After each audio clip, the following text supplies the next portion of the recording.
sent to burn. Nowadays they've been calling, telling me soon gonna be my turn. Head down, walk with reason, know that when the daylight dies, I'm gonna have to face my demons. Life of sin and a life of lies. The devil's gonna come when the sun goes down. The devil's gonna come when the sun goes down.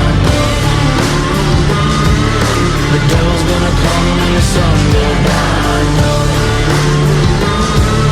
The devil's gonna come when the sun goes down.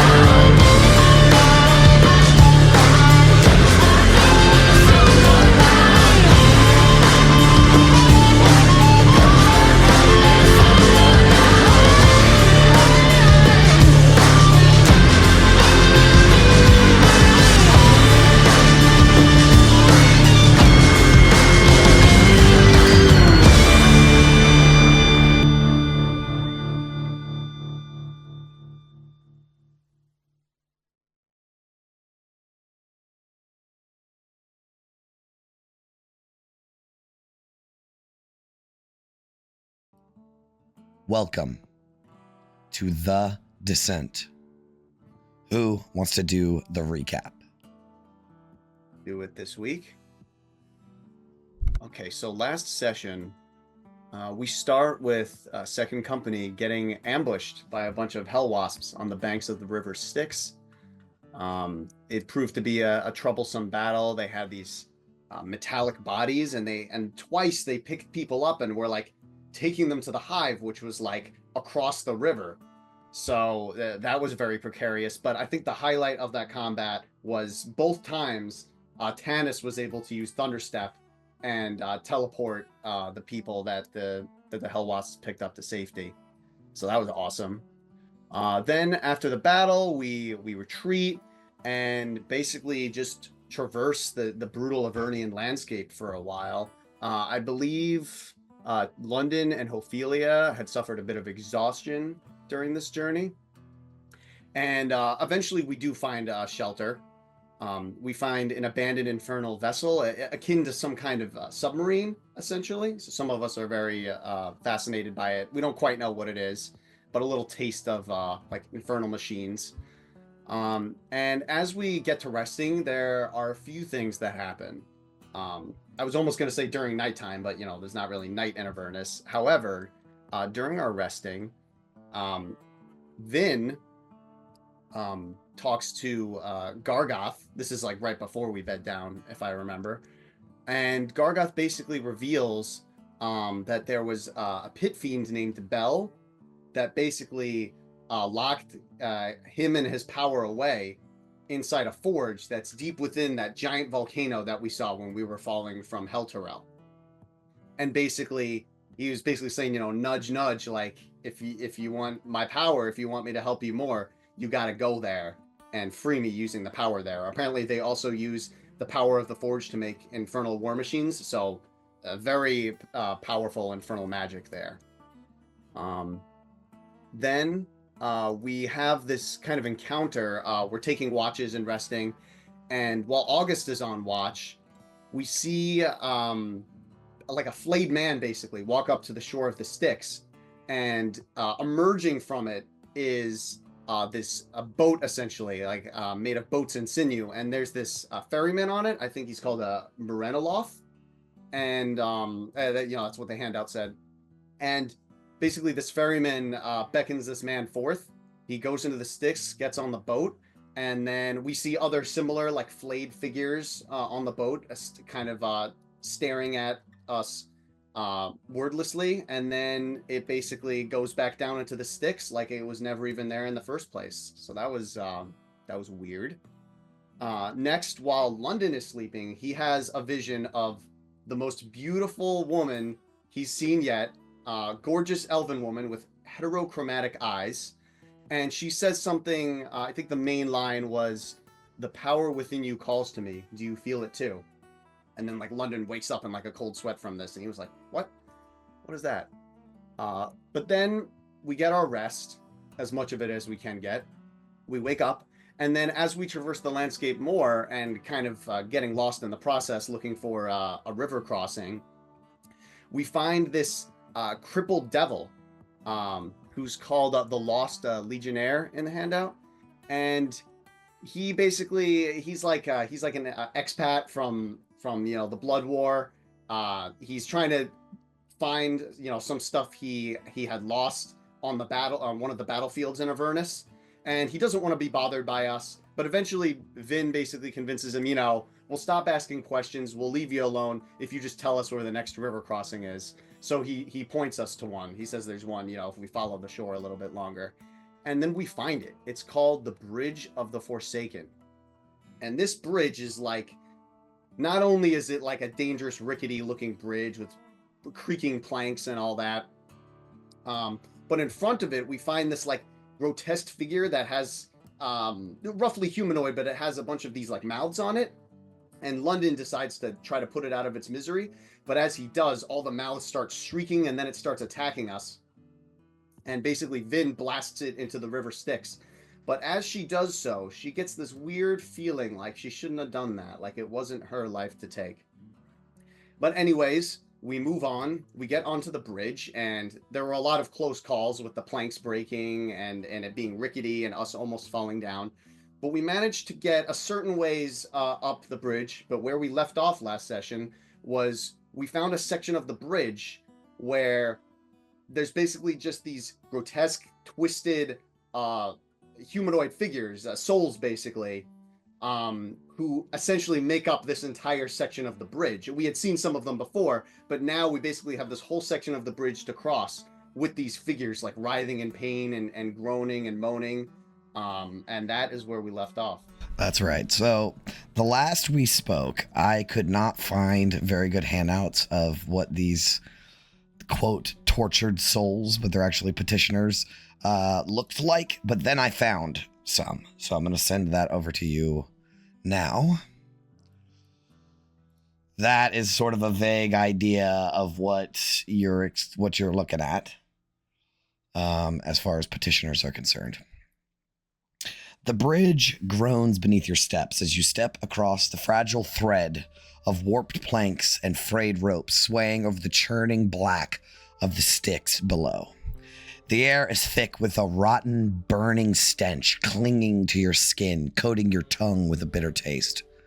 Jagged stone spires jut up from the river like splintered bones of a corpse, and the bridge weaves a broken, treacherous path between them. Before you, on this section of the bridge, the way forward is completely missing. Entire planks gone, leaving a gaping void.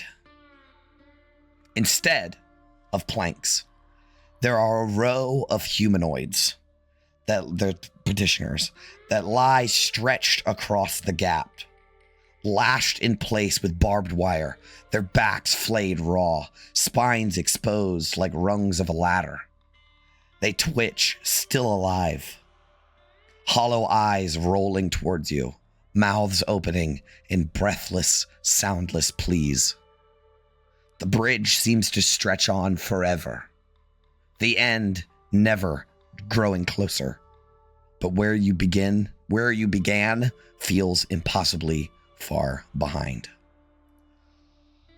So, on the bridge, we have August in the front, Tanis next, Finn, London, and Ophelia in the back.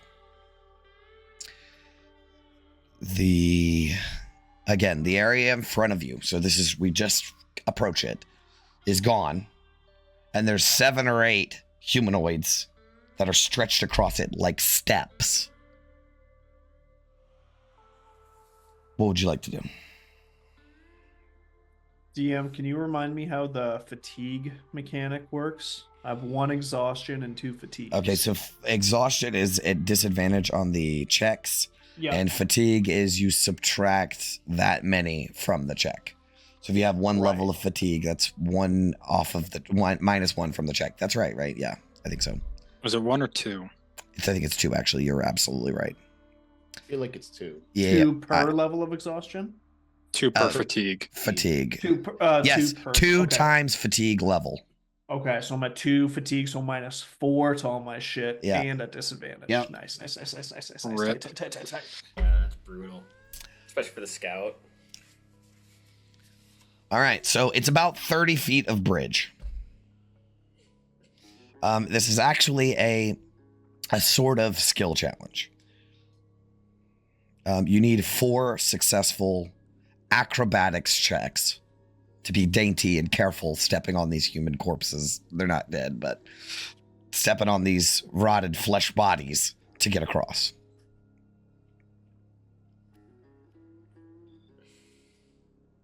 Are we just going in order of who's walking? You can try to shift around each other, and I will toss Cat's Grace London's way. Okay. So cast Enhance ability. Yeah. So you're not totally fucked. The Cat's So you- Grace, you have advantage on dexterity checks, and you don't take damage from falling 20 feet or less. What if you fall directly into a river of lava? It's blood, and you're fucked. Yeah. Fire blood. The falling damage is not the issue there. Yeah, definitely not.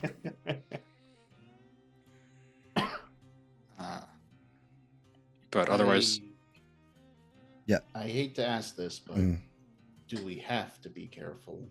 I think regardless of anything, the mechanics of the challenge requires you to make these checks. Why? What were you thinking? I mean, Ophelia has a certain cold pragmatism to her. You're To get across the bridge, she's going to get across the bridge. Okay. I mean, regardless, I think the acrobatics check is, it could also represent a save, right? That, like, the point is that, like, these are fragile people that you're walking on. So it's either you saving against something bad happening with them or you. You know what I mean? Right. Yeah, that's fair. Remember, we're bound by this rope. That's Together. That's our Mhm. yeah, together. That's our safety rope. So Vin has some magic ready if one of these bodies, like, I don't know if it causes someone to fall somehow. Sure. All right. Who's I will going? go first then. All right. Make me a check.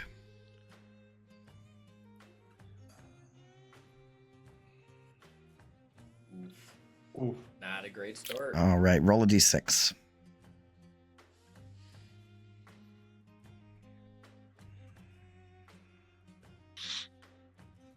Okay, so you step onto the body of this person, and they like twitch and groan underneath of the weight, right? And they're laying.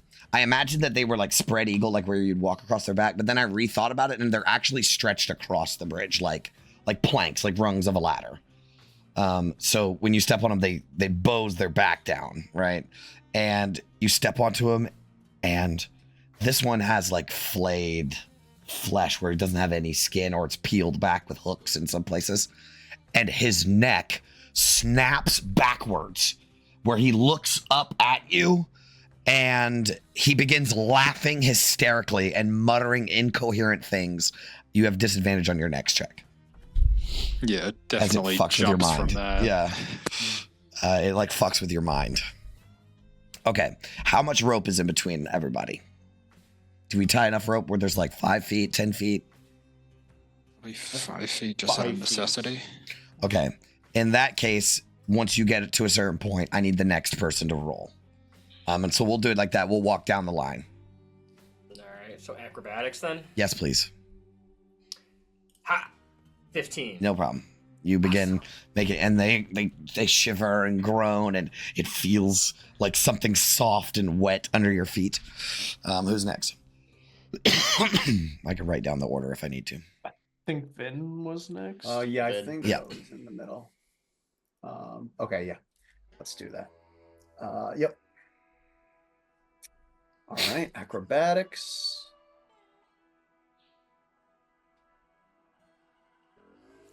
Oof. Jeez, roll a d6.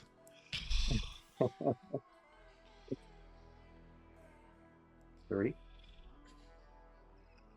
Okay, so as you are stepping across, you're following behind Tanis, making your way step by step across these bodies. They twitch, and one of the you take a step and you sort of slip a little bit because it's like slick with blood, and you catch yourself on the rope, but you're kind of near the edge as one of the corpses, like the petitioner, reaches over and has these vicious sharp teeth and bites into your ankle, and you take 12 points of piercing damage as you have to wrench your foot out of its, because it lockjawed, clamped onto you, so you have to rip your leg free. Oh, the good thing she took the Vin-Zins. That's like all the temp HP right there. There you go. But yeah, she'd be like, oh, bloody, by God. Once you rip it out, you'll like look down and it's got this petitioner has these black eye, like pools of darkness for eyes, and it just says, "It wasn't supposed to be me. It wasn't supposed to be me." Right, yeah, shaken. She will continue going and Cool. back Step in. on the Who's next guy's back. Yeah, and London is up. Yeah, London. London's gonna try and shimmy across the rope portion as opposed to step directly on Okay. the backs. This will be a flat roll with cat's advantage. And Yep. It's gonna be -4. So 4. All right, make a roll a d6, please.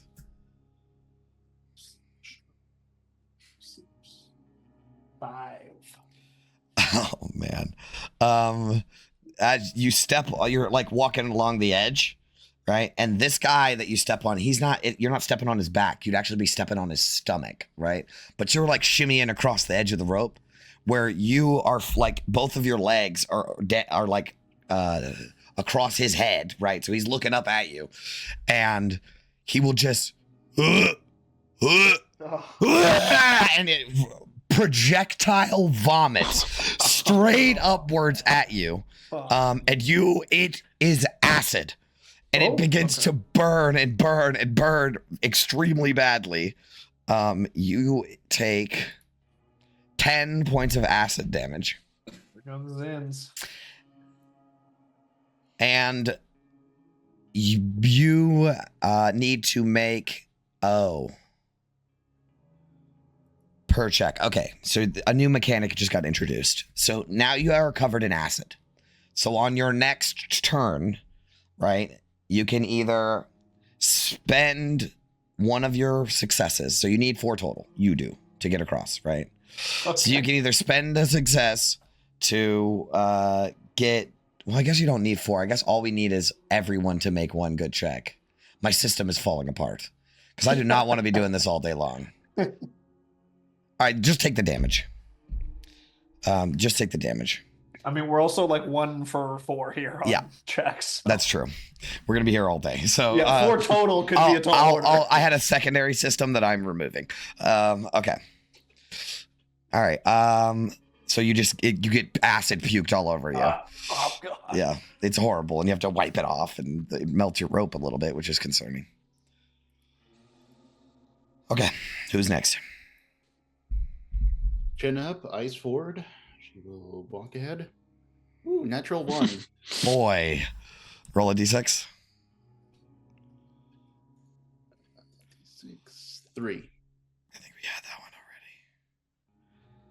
already. We're just on. This is a fucking D&D clinic we're putting on right now. Guys, have you thought about rolling over a 10? So, Try it. so on this one, you step onto this creature's, like on the back of this creature, and it opens up to be a mouth on its back, and this jagged tooth mouth opens up, and your foot just goes right into it, and the teeth begin rotating as it shreds your ankle. This is that 2d8 damage.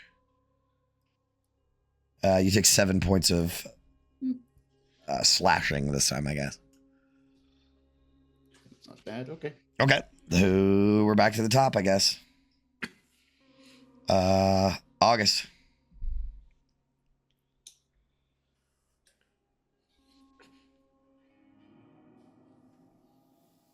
Cool. Alrighty. Oh, Roll a baby. d6. Keep it rolling. Keep the pain train going. Roll a d6. I decided that for my system, all we need to do is just roll the 4 checks. You just need 4 checks to cross. We still could be here all day. No. 3 again. Roll again. I don't want to do this one again.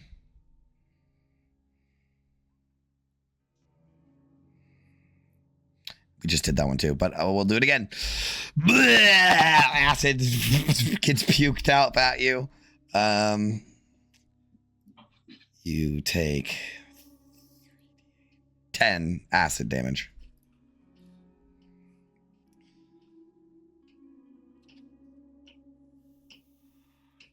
Okay. Right, but that disadvantage is over now, right? Yep. Alrighty. Next in the order is I was just checking if I had any Tannis. spells or anything to help us, but Okay, 16. you succeed. So everyone is just really having a tough time of it, except for Tannis, who's just carefully walking across these people. You know, really make sure not to step on any corpse mimics. Yep, you know. yep. Okay. All right, you got this, guys. Tannis is single-handedly carrying the team with only 2 passes. All right. Who's next? That would be Vin. Come on. Oh, natural one. All right, roll a d6. Dude, Tannis is the MVP in hell, and the rest of us are just liabilities. Two natural Okay, ones. so something bad 3 happens. natural ones. Oh, no. I gotta put some tokens on a map. Oh no. Uh-oh. This is like how bad we've been rolling in my Drakenheim game. Dude. What's the order? August, then Tannis, then Vin? Yes. Yeah. 3 natty ones on this bridge. Ugh. And then who's after? London and then London Rose. Well, that's how you guys are ordered in my sheet list, too. Okay. All right. So here's what happens. You step onto the back of one of these petitioners, and he groans, and your foot, you hear this snapping noise as your foot sinks into his body, right? As you like broke through this weak flesh. And as that happens, thousands and thousands of maggots begin crawling up your body and like biting into you and trying to get under your skin. I need you guys to go to the map and to roll initiative. It's just like the bugs in the mummy that like eat you. Scarabs. Yes. Yeah. Yes. It is very much like that. No need for combat music. This shouldn't take very long. Aw. Because Vin's about to get eaten alive in one turn. Yep. All right, let me roll for my maggots. This is you are all surprised because you were not. I promise we're not expecting maggots. So the maggots are going to go first. I imagine they are in Vin's square because they're a swarm. Okay, here comes a 13 to hit. Misses. I guess the shield is kind of. No, what it is they're trying to bite through. No, they're in under your armor, dude. But they are like trying to bite your flesh and burrow in it. But they are not. I was thinking the shield, it kind of has like, there's a magical protection. Oh, yes. Like a hellish ward against these kind of things. Yeah, kind of. Oh, for sure. But she is not doing great though. Okay. All right. August, you're first in the order.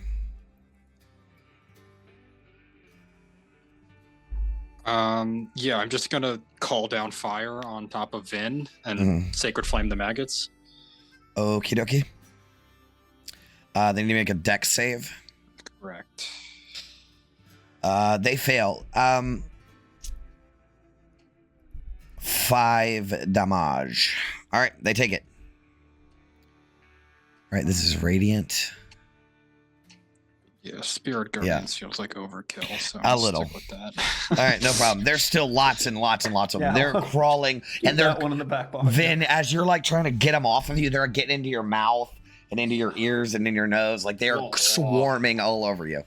Vin, you're up.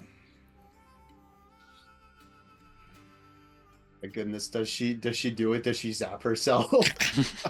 I think the sacred flame can target them because it's like a save and it's like very specific. Yeah. But like you shooting yourself feels like you're gonna have to do something about that as well. Well, since it's lightning, it would spread throughout the armor. That's my best like justification for it. But that would be like a DM discretion thing. I feel like there should be rules about this, and I don't know of them. Let's see. Like, I want to pull like Rug of Smothering rules in. Yeah, maybe just both take the damage or split it 50-50. Yeah, how does I know the Rug of Smothering does this? Yeah, the only spell she has that could maybe, let me think. It doesn't. Yeah, half like damage dealt to it. I see. The creature takes the other half. Okay. So we'll do that. I felt like Sacred Flame was a little too, like, it's a targeting thing. Because they have to make the save. Right. Well, yeah, are they considered like one target? I think it also, you're going to take 2 damage. Yeah. I'm going to just redo that.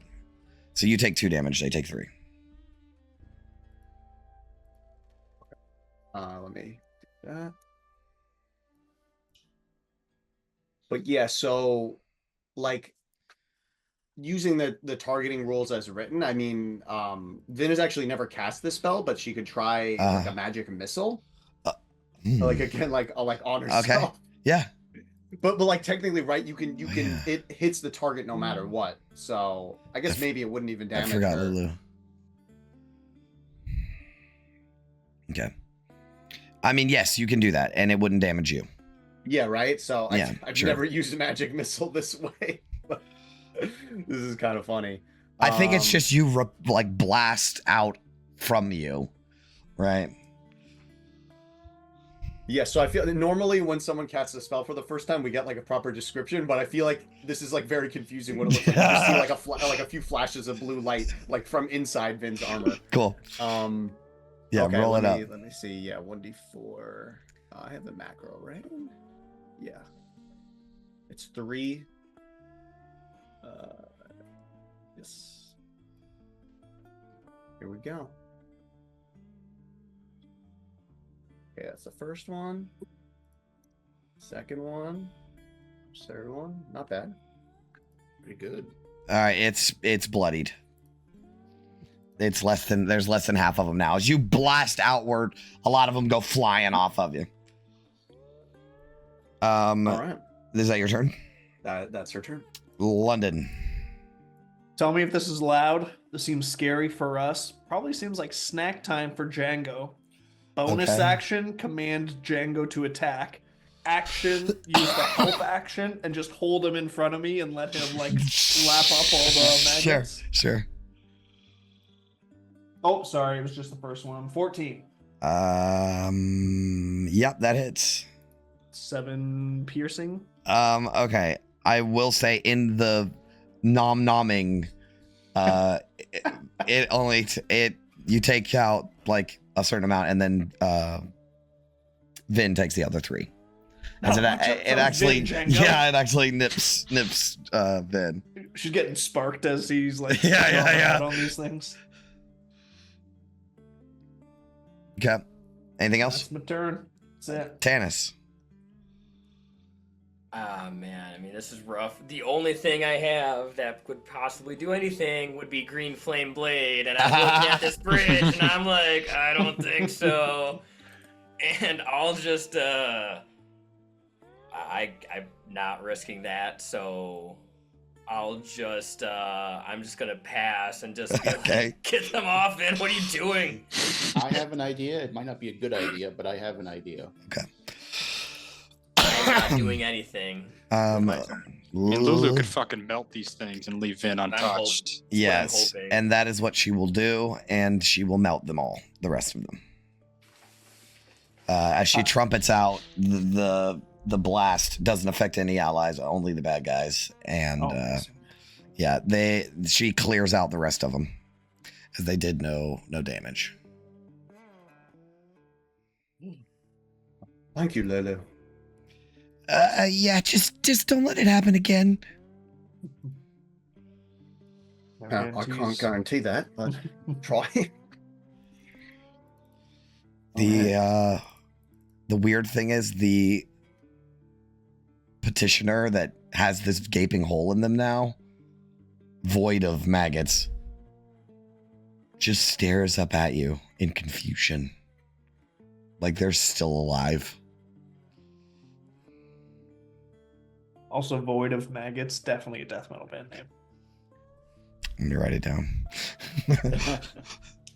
Okay. All right. So that was that one. We can move forward now. Who's next? Whose turn was that, Ben? That was Vin's. Oh, fuck. Yeah, and then we're going back to like the marching order. Yeah. So now it's London. Yeah. This is our third set of checks, right? This is our second. Second still? Okay, Second cool. round.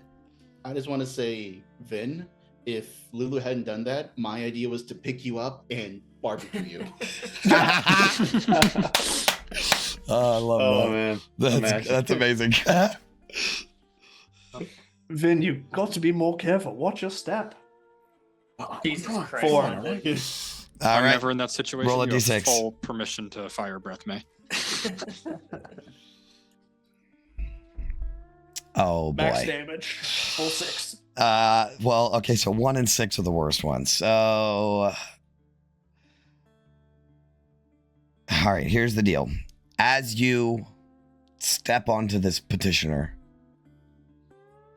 you feel cracking, and you're like, oh shit, I should probably move on to the next one. So you quickly go to move on to the next one. His body rips in half, Ooh. and you almost fall. So you get to make well, I guess not. You don't really get to make a choice. Your DC is basically increased by 2 for your next check, as you have to like quickly jump across to the next one without, falling to Getting your my death. bearings, Yeah. Okay. Okay. All right. Who's next? Ophelia. That is me. 18. That succeeds. No problem. You jump over the one that was dead. Or ripped in half now, I guess. All right. And Ophelia, as you like step onto the next one, he groans under the weight, and he sort of looks over at you, and he just says, I remember you. She's intentionally not looking down. but Sure. That picks up. Mm-hmm. All right, back to the top. August.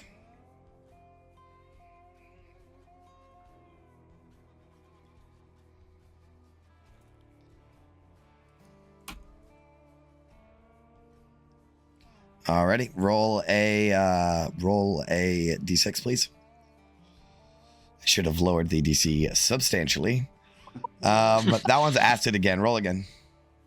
Do we want to just call it 2 because it's one we haven't done? Yes, as you step onto this next guy, he begins violently shaking and seizing up, right?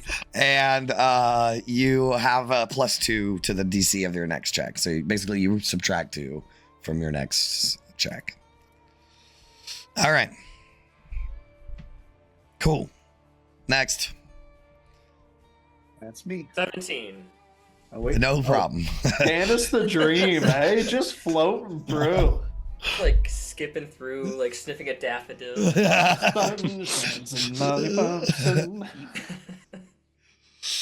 All right. Oh my goodness. Jeez. All right. Let's go. D6, please. Please. Well, that was 4 successes, was it not? Did you get 4 total? Yeah, I got 3 and I actually want everyone. Actually, you Okay. know what? That's fine. No, that's good. I honestly hadn't quite worked out the system really. I just wanted it to be freaky as you guys crossed a bridge. So I feel like that worked. So Mission success. yeah, mission. Yeah, I feel like we crossed. Okay, You get across. 4 successes, you get across. You are no longer in this awful part of the bridge. But it's still, I mean, it goes on forever.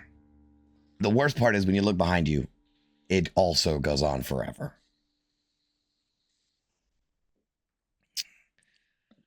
So, you guys are going to keep on trucking. Oh, no. What Just if stay here. London knocks a physical arrow, not his magical one, and like launches it ahead of us? Yeah. Just in, like, is it However possible? far you can 300 feet. register an arrow Yeah. going, it goes that far. And then And just just, like- falls into the river. Yeah. Gotta keep moving forward. Yeah. Hopefully the end's in sight. Okay. Like before, you notice figures lashed to the bridge. Some of them lashed to the pilings that the bridge is attached to. People dangling from hooks and ropes from underneath the bridge and on little hangman's nooses next to it, hanging upside down. You actually, at one point, pass by a humanoid. There's a piling that, like, a post that rises up past you guys, and it's got like a hangman's thing that stretches out, and he's dangling from chains upside down.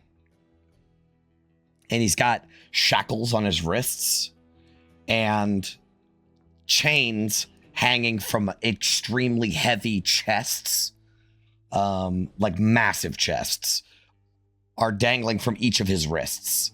So he is hanging upside down with chains on his wrists, with chests pulling his arms. They are now, like, you could see his shoulders have been like displaced, and his all of his joints have been stretched and pulled, and he just is in pain and agony as you guys pass.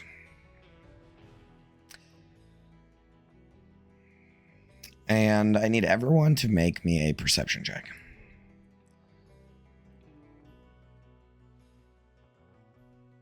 Dirty 20. 2. Boy, you guys are just not doing good today. -4. Is that the lowest roll of the game so far, boys? That's the record. There better be an achievement for that at the end of the day. So, Tanis, as you walk, you notice the dark waters of the Styx begin to churn, rippling outward as if something immense moves beneath the surface. I'll just warn the rest of Second Company. I'll just be like, everyone stop moving. There's something in the river Styx. Let it pass. As you all look down, yeah, you could see it, the water rippling.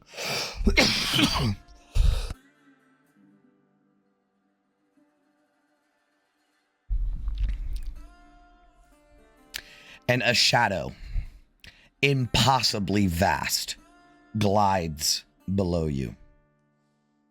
Its form obscured by the murk. And then a massive shape breaches the surface. You catch a glimpse of scaled flesh, the size of a city wall. It's spined back, slick with the foul waters of the Styx. And then it descends once more. And the river stills as it passes beneath you.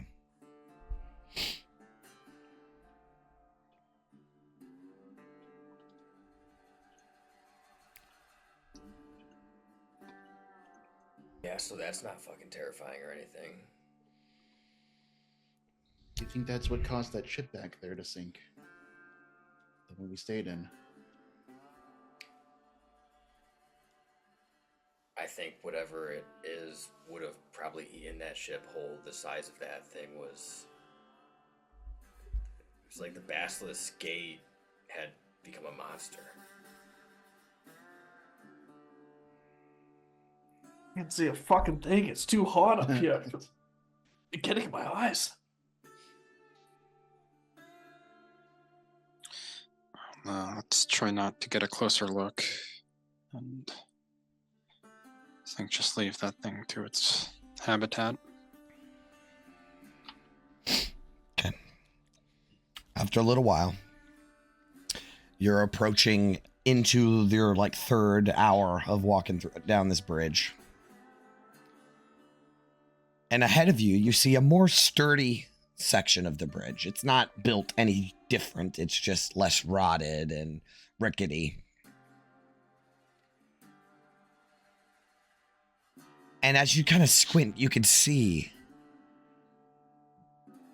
dozens of hands jutting up through the narrow holes in the planks.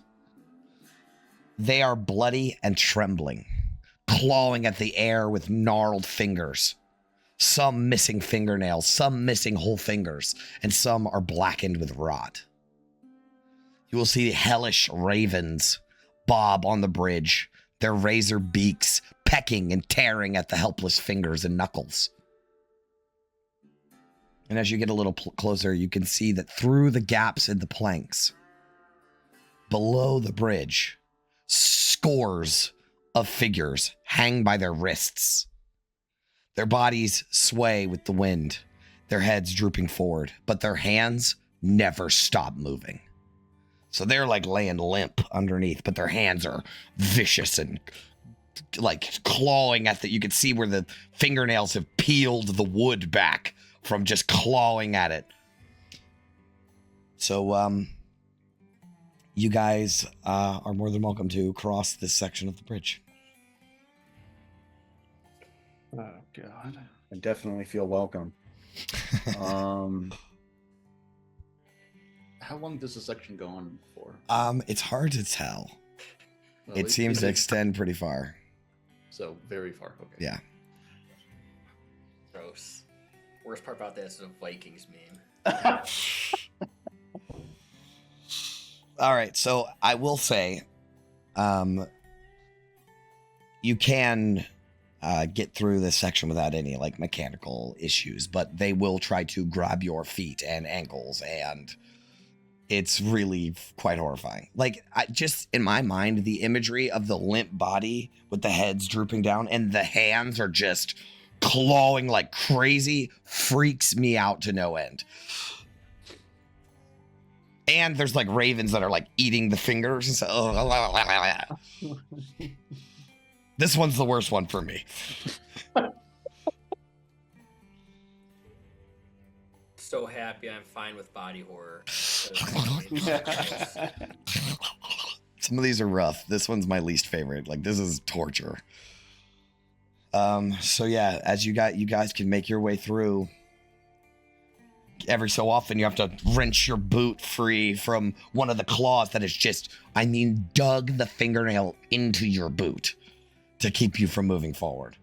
But you pull yourself free and eventually make your way through this section of the bridge. And after another, oh, that's right. No, I forgot. I had mechanics for this. I forgot my own system. Remember we were doing fatigue? Mm-hmm. That's what it was. Okay, everybody needs to make their fatigue check, which is a acrobatics, survival, perception, investigation, whatever, to cross this section.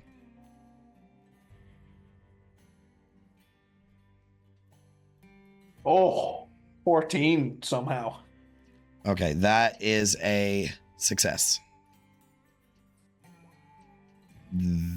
Oh no, actually, that is a failure. And so is 13? Vin. Yeah, and so My is best Vin. stat. Vin and London both failed. So both of you need to make athletics check. Wait, hold on. I gotta update my fatigue. You're good, August. Also, that's why I remember what I did for this section. Okay, you fail, then you take a level of fatigue. Yep. Can I also use 13. athletics? Yeah, you can use whatever you think you want. Yeah, whatever check you think is right for this. 16. That does not succeed. You also need to make an athletics check. So this section of the bridge is harder to get across because the hands are fucking with you. But athletics is on the table. It is, yeah. 20. Okay, 20, you 'cause I have one succeed. fatigue. Vin doesn't take fatigue. London, you take, yeah, you already added that level of fatigue, so you're good. If we Yeah. if we get the fatigue, do we roll the athletics for exhaustion then as well? No, you're good. Oh, You've okay, already done sorry. everything good. All right, so Okay. everyone's good for this this section of the bridge. There's only one more section. So go ahead and everybody do it again. Okay, I forgot my own system, but I remembered now. This is my next check. 21. That succeeds. 14. That Tannis, you fail. Oh, Just my remember, goodness. we'll do secondary rounds after. 14, dude. I'm wasting. all August these rolls. failed. Vin failed. What did you get total, London? 14. You fail. All right, everybody make athletics check. You need to beat a 15. Natural Oh my 20. Well, there they are. Okay, so August, you take a level of fatigue.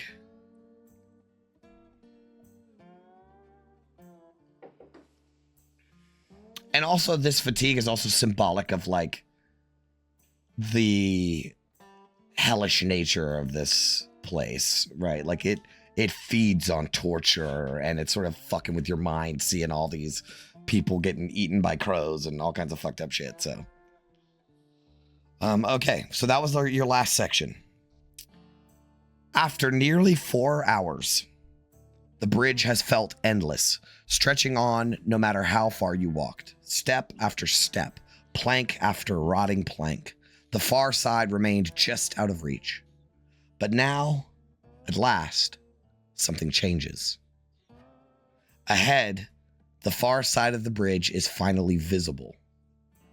No longer a distant mirage. The jagged black cliffs of the opposite shore rise from the haze. The last mile stretches before you. So you only got 1 mile left. So it seems like you cross the bridge, and then at the last mile, you can see the end. London sucking air. Yeah, London looks like crap. I'm leaning way back, and Ophelia's put a little weight on Ophelia to carry me up. Sure. Weirdly, Ophelia doesn't look too bothered. I mean, she's exhausted, but no fatigue. I don't feel it either. And after another hour of travel, within 4 hours, you can cross the bridge to the other side. I want to lie down so bad, but I know the ground is sharp and itchy. Yeah, don't kiss the ground, London. It's not worth it. So yeah, you guys make it to the other side. It's the same sandy shit, but again, there's the horizon. It's endless wasteland before you. Do we get to the next tile across the No, river so here? this is the tile. So technically you are just on this side of the river. However, it has been a whole day of travel. Took you 4 hours to get here, 4 hours to cross. You're about done for the day. Jesus. Yeah, How do I you think feel, it's London? Ugh, not so good.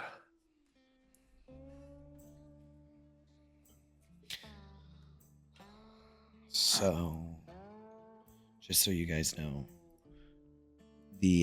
according to the hex crawl procedure, you need to find somewhere to. You have to find cover to rest.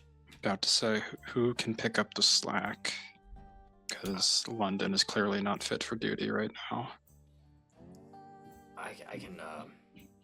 I can try. And if I use my elemental gift to cast fly and maybe just get 30 feet in the air and make a perception check. Yeah, I'll allow it. See if I can spot anything. Yeah, I'll allow it with advantage because you're flying. I'll toss you a guidance as you fly up too. Nice. That guidance is 1d4. Correct. So 17 total. What? 19? 19. I have one level Fatigue. of fatigue. Oh. All right. Let's see what you find.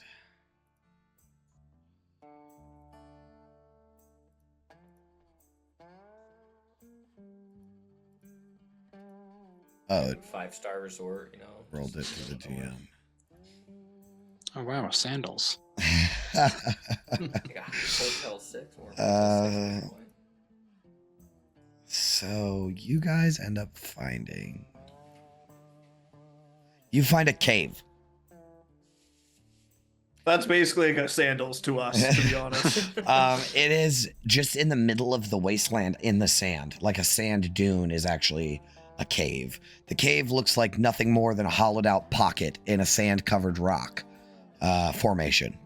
Its jagged entrance half buried beneath the shifting dunes. It's shelter. That's what counts. Start making our way for it. Yep. You guys can enter it if you wish. London will use every ounce of strength to jog there. Okay. You take another level. No, I'm just kidding. How many until you die? Because I think it's can't- like 8, 6. 6. I'm rolling at -8s right now, so.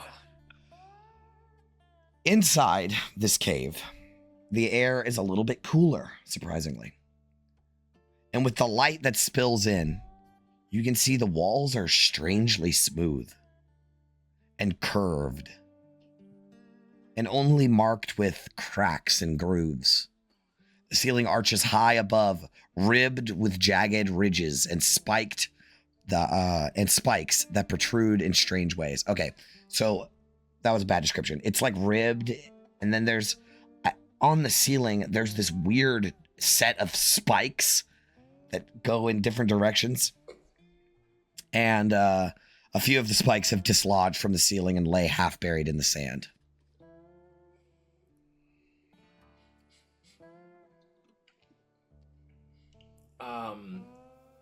If I pick up one of these spikes and I look it over, I mean, this thing doesn't look like a tooth, does it? So you pick up a spike, and I have two things for you. First of all, when you pick up a spike, a small creature on the ground looks up at you and hisses, right? It looks like a pretty sizable rat. Like it's a rat.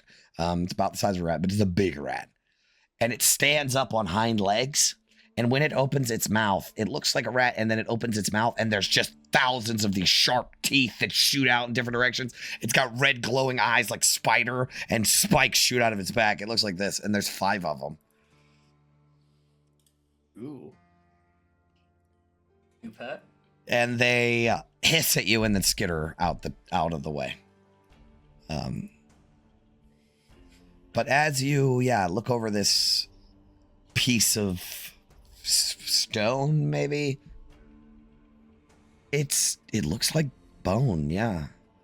It very well could be a tooth. And as you kind of look over and everybody looking at their surroundings, this is a massive skull.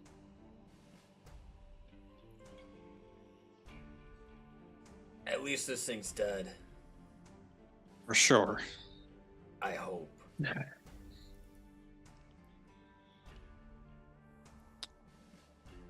I mean, it didn't eat us when we stepped in, and looks to be a skull, so let's hope we don't get eaten in the night, or whatever time it is. If it's good enough for the wasteland vermin, it's good enough for us. This is where we're bedding down then, August? It's either that or in the middle of a field in Avernus, so I'll take this. London immediately collapses to Okay. the ground and is just like eyes closed, chest up, like actively panting a lot. Yep. You didn't put down a blanket, and now that you have fiberglass sand all in your. Too fatigued to care. Okay. I'll set up a bed for London. Okay. All right. Would you guys like to take a watches? Yeah, I'll take first watch because I feel like I'm doing well compared to most everyone. All right. Who's next? Call you out for bragging, but it's just so true. Compared to London, I'm like, Then we'll go next. We'll push London to the back. No, London gets the fucking night off. I He don't. gets a night. Okay, Let the boy rest. I still have a level of exhaustion. Yes. So, So as far as fatigue is concerned, you will lose that when you wake up in the morning. All your fatigue will be gone. That's more of a mental strain. But if you have exhaustion, again, you just lose it in the morning, and then you have to make the check again in the morning to see if you have it. But you still have it tonight until the morning, and then you lose it, and then you get it. You roll again to see if you get it again. Ophelia can take third watch if. Who was on second? I missed that. Vin? Vin. Okay. I'll do last. Last.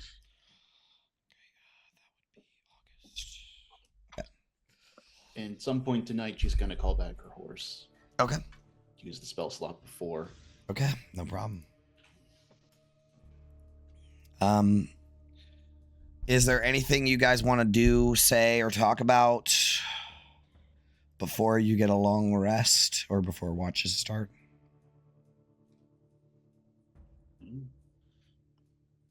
It looks like we have 2 days. I assume this place is now on the map. Like we can sort of, we have a map of Avernus. We can kind of orient ourselves of, it'll take Maybe. X. Maybe. I think that might require a check of some sort, because here's the thing about this Avernus map. Some of the things on the map just don't seem to make sense. I mean, if you actually look at it, there's lots of weird, oversized things. So it's hard to tell if you will reach your destination in the time that you think you're going to reach your destination, right?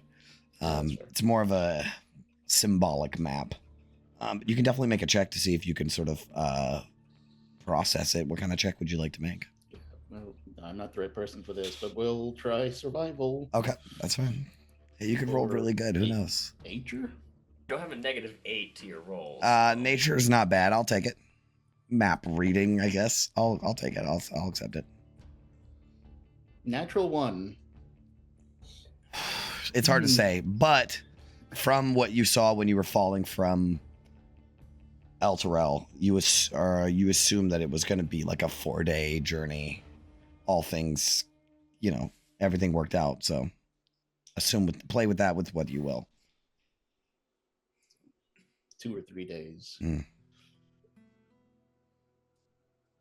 Do we have an idea of what we're actually going to do once we get there? Barter our way in and figure out how to get the gear that crazed devil was talking about, and try to start finding if any Kenkus are hanging around, right? Not sure. I'm not sure if we have much to barter. I mean, I would prefer to do it non-violently, but what could we give them that would be any value down here? I don't think they'd take gold. Good question. I have one thing, but I don't want to be giving it up quite yet. Maybe they'll just be willing to take, I don't know. Maybe we find something along the way. I have that glow skull that I don't need anymore.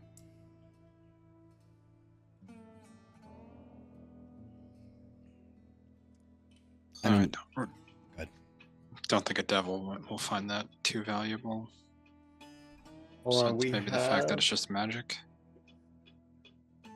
We have like 2 soul coins? One.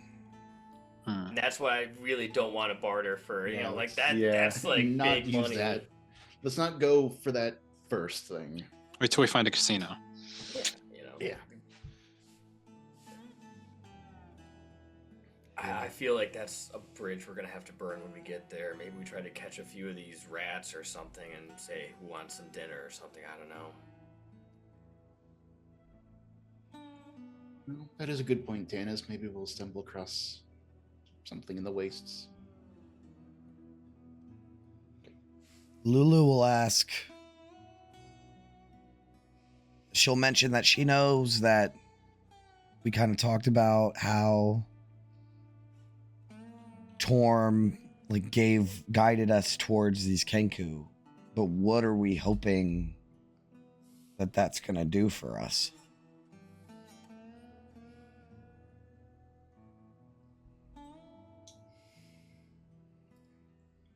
I mean, hopefully unlock more of your memories, Lulu, and then give us a lead on, your charge that you were left with.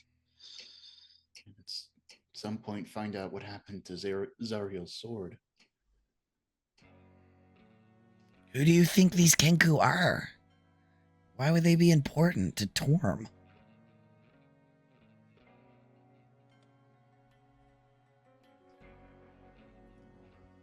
Or to unlocking my memories, I guess? I don't know.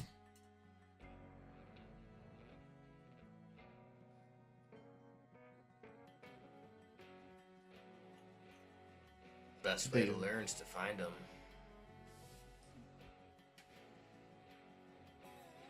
I guess you're right. I guess I'm just nervous. All of this unknown, you know?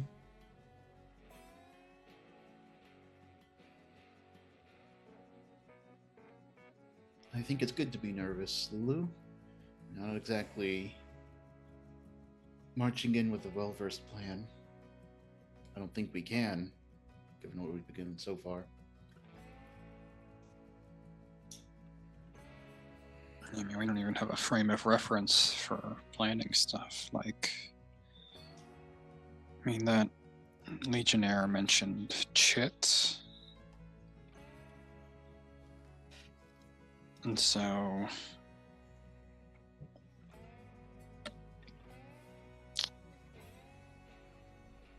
this is wishful thinking, I guess, but if there's a lot of like mercenaries and marauder types around this fort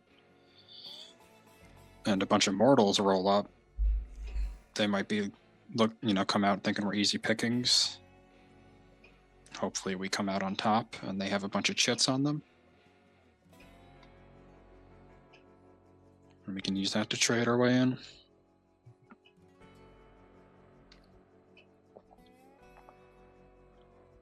Well, we'll need to find something, so whatever, be it take by force or we've come this far, we can't be turned away. Worst possible case scenario is fighting our way in. Unfortunately, what we have to do, if there are mercenaries, if this is a mercenary holdout, maybe there's someone looking for a job.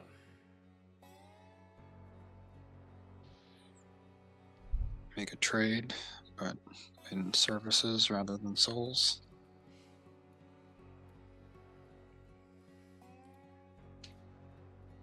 Yeah, if there is such work that doesn't involve infernal contracts, then that could be what we need.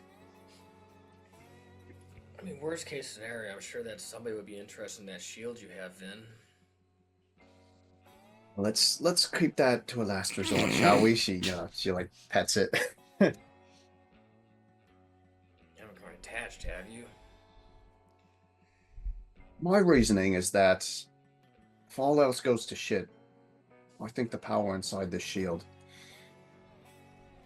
it could be our last resort. Let's keep it as that, then.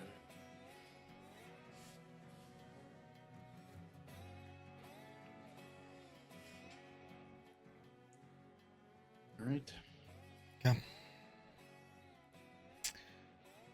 All right, we're gonna begin our watches. We're ready. Before Tanis goes out for his watch, London will finger his earring and whisper into the message spell. Tanis, I know I'm letting Second Company down, but thank you for picking up the slack and doing my scouting duties. We've all been in a bad way before, me more so than most anyone else here. Don't worry, I got you tonight. But you're back on scouting duty in the morning. London Some will rest. silently crack a smile and turn over and immediately pass out. Cool. All right. So Tanis and Vin, your watches go by without much happening. You do find a couple more of those dune rats that try to get into the, like, they're coming back home because they were expecting you to leave, and now you're still there, so they're like, yeah, fuck, so they like turn around. But you do see them like over the top of a dune, checking it out, and then like, fuck it, they leave.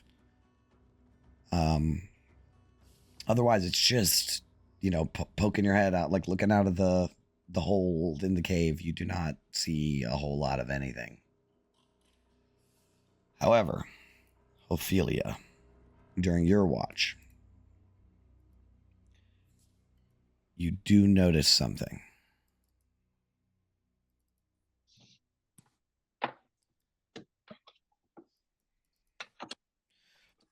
In the blood red sky above you, you catch the glimpse of something moving through it. Right? It goes like you're looking out the cave. It goes like right out of view, very, very high up. As you sort of focus on it, it comes back down and into view. And it seems to be heading like disward, like to the north.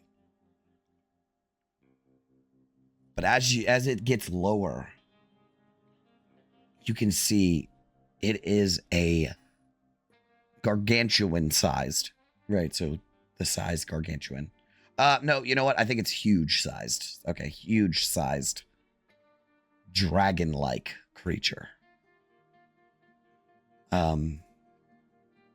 It's got horns, this devilish sort of face. It doesn't have the front legs of a dragon. It's more like a wyvern. Honestly, it would just help if I just showed you a handout of it. B, C, D. Here it is. It looks like that. As it just swoops down, flies overhead, and makes its way off into the distance. It doesn't seem to notice you or anything like that. Just something that does happen. We'll definitely make note of that when everyone else is up. Sure. And it was going disward? Disward, yeah. Okay. That's to the north.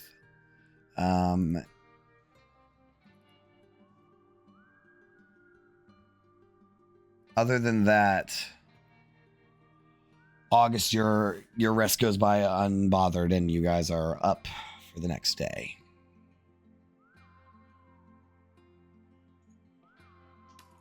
Does fatigue go away like exhaustion, like we lose a No, level? fatigue's Stays- gone. Oh, fatigue's gone. Fatigue's gone. Yeah, that was just for like making the bridge worse. And eventually we're going to start implementing that as exhaustion rules, so let's try to get us used to it now.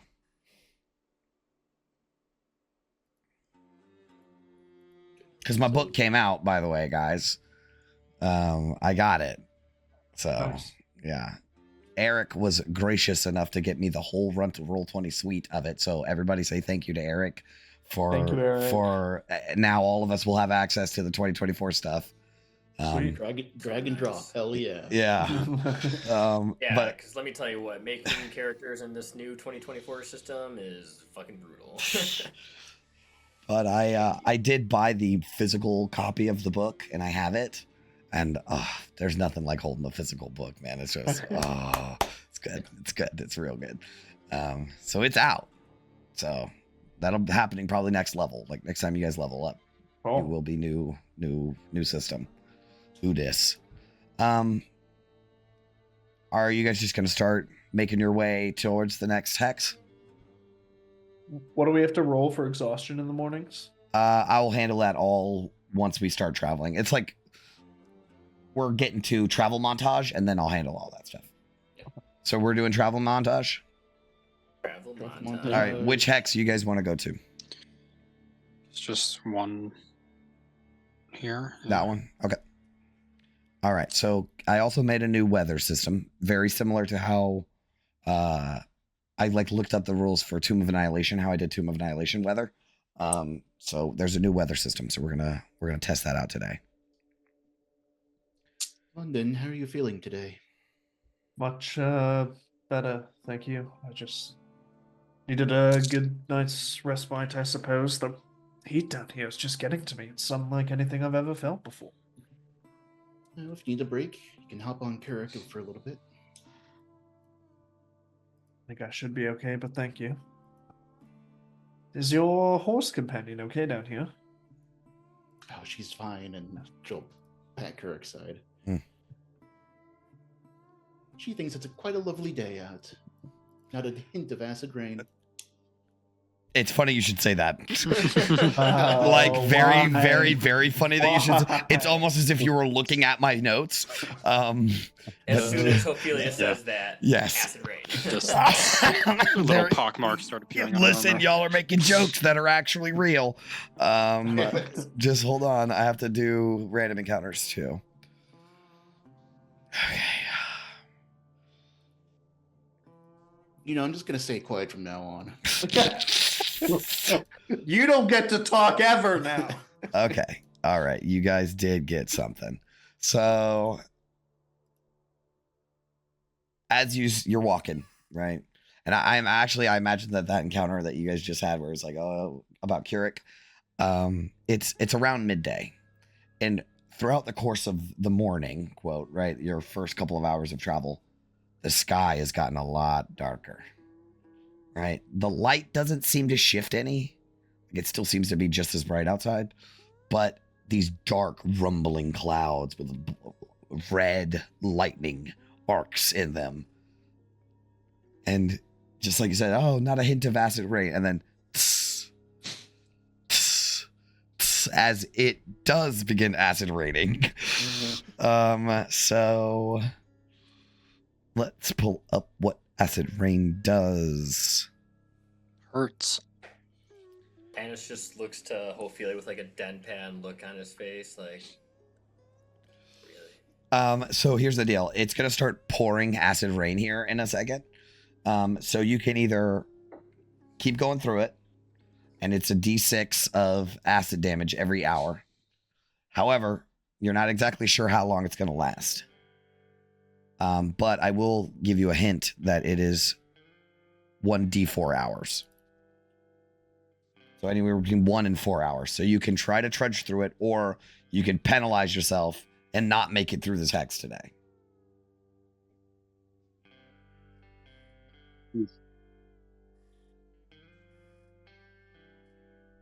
But we need to make a call now because it's acid raining now. I have 30 lay on hands. Full day's rest. I'm tempted to just power through, but it's your call, August.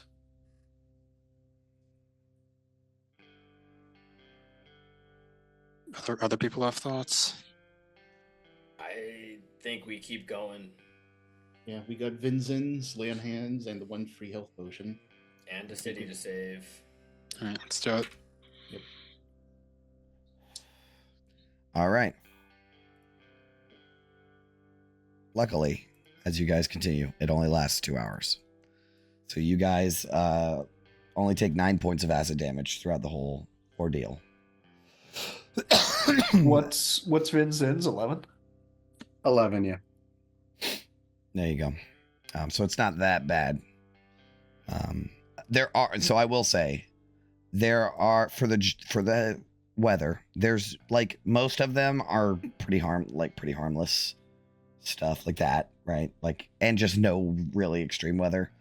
And then if you roll really good or really bad, right? Like both ends of the spectrum, I have a whole separate table that is of supernatural weather, like meteor strikes and a literal tornado. So Jesus Christ. Great. yeah, so don't roll. We don't want to get really bad rolls on these ones. But otherwise, other than that, it's just like what you would assume, like the acid rain, like you said. Nothing too bad. What do we got to roll to get that blizzard?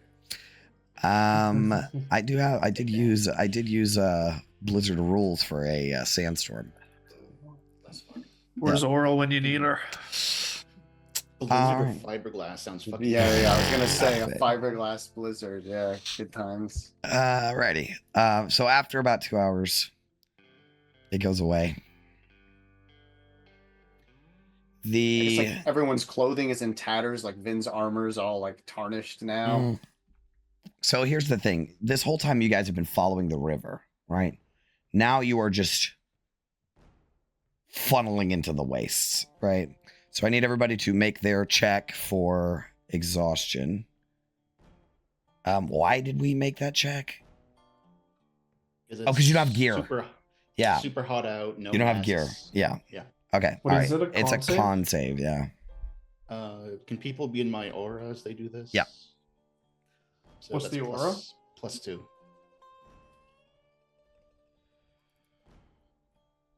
Oh, that should be 15. Ooh, that's only a 9. 14. 16. Okay. The 15 is the TC. So those of you that failed are going to have a level of exhaustion today. And then we do the weather, which just happened. Also, I need someone to make a survival check to navigate their way into the hex that they desire. London, if you're exhausted, do you want me to handle it? No, it's okay. I got it. Don't worry. 7. Alrighty. Even or odd? Odd. Boy. All right. You guys begin making your way through the wasteland. So this is different than following a river.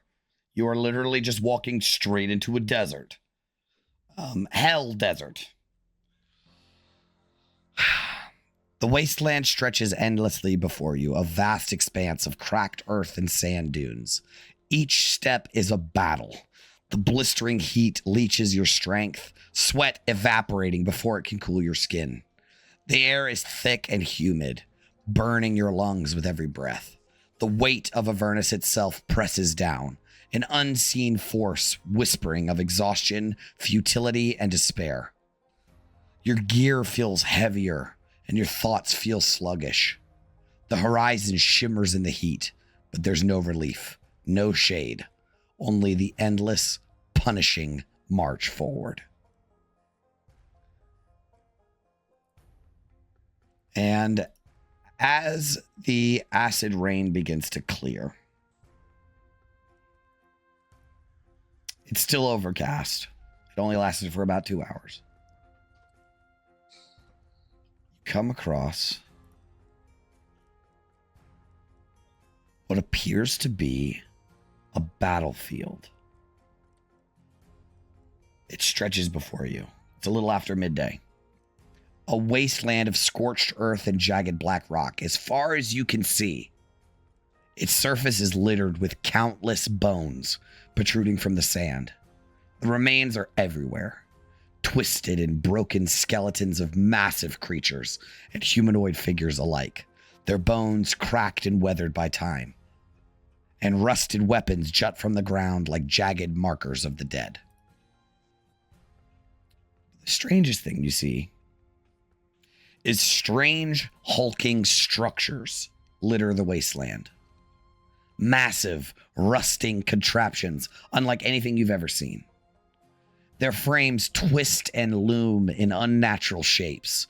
Some of their dark iron bodies riddled with gaping holes, and some are completely gutted, while others rest at awkward angles, their spiked wheels half buried in the cracked ground, and still more lean like collapsed towers.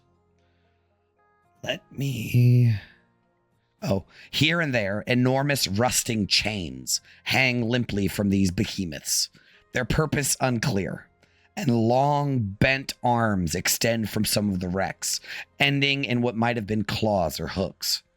These machines, if they were machines, are now all worthless and decayed.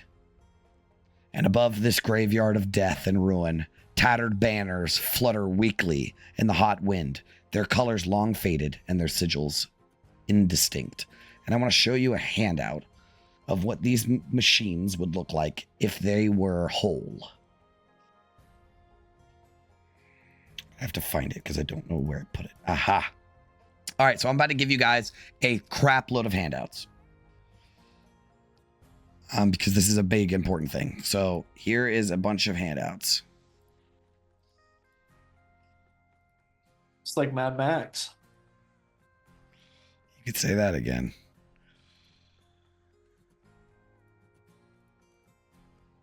Oh. The grayed out ones are kind of like conceptual designs. In the concept art pieces that I made, those are more like what they actually look like. Cool. But these machines are torn apart on their sides. Some of them appear to be gutted, huge gaping holes in them, like they're completely ruined. So it's like a graveyard of these machines. And it goes as far as your eye can see. Never seen metal work like this before. Vin, what do you think about these? Trying to figure out what they could have been used for. I've never seen anything of the like either. I've read about things like this, though. There are some creations in the Underdark and beyond, somewhat like this, but not quite. I can tell some of these must have been vehicles, I think, but how they were powered is completely beyond me. Some kind of infernal magic, I would assume, but can't figure it out this way. Not when they're in this state. Yeah, and I cannot express to you how fucking massive these things are. Like, they look like cars. They are 10 times the size of cars. Like, you can see in one of those handouts I sent you, little people. Like, they are just enormous. Even the little ones are huge.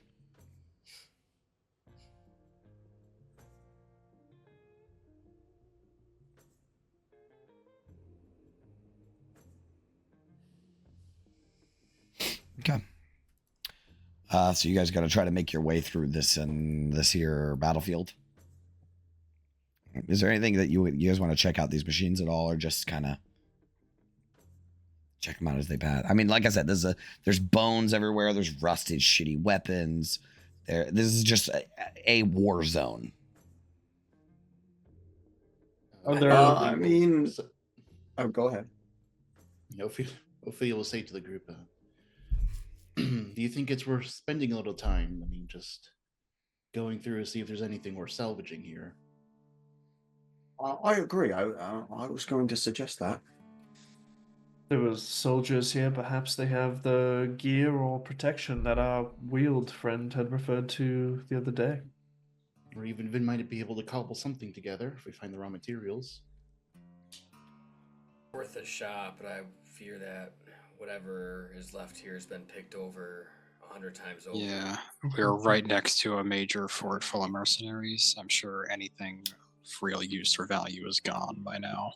You guys are saying that, and Vin is already inside one of the Infernal War Machines. Like, Vin, around. I want you to make me I'm an artificer and I know how stuff works check. Do you have like a let's tinkerer's see. tools or something? Arcana? Yeah, we Arcana's could do Arcana, Investigation are both the same. What kind of tools you got? Yeah, she does have Tinker's tools. What stat Make is me a used? tinkerer's tools with intelligence. Intelligence, yeah, okay. Let's see, intelligence, yeah, it would be the same as like investigation. Oh, wait, Okay. no, you're an artificer, so you get expertise in all your tools. Oh, expert. Oh, wait, and everything. Oh, So in 10, instead of a 27, it's a what? Yeah, so you got a 30. 85. so I got like a ridiculous All right. roll. So as you're looking over these machines, right? Like, let's say you pick one and you climb inside of it. It's on its side. It's got spiked wheels that are like completely ruined. This whole machine is rusted out and filled with sand. As you, excuse me, as you climb inside, a dune rat, jumps out and skitters away.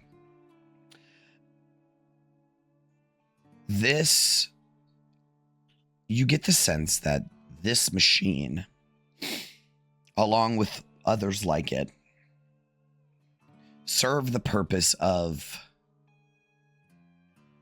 mobile meat grinders. And vehicles of war. So some of the bigger ones are literally like meat grinders where you could drive over demons and it would just tear them to shreds. But there are other ones that serve as more of like vehicles where they maybe once had a harpoon launcher on it or something, where devils would compete against demons of just unimaginable size. That's the sort of purpose that you gather for what these machines are for, and like traveling long distances at high speeds.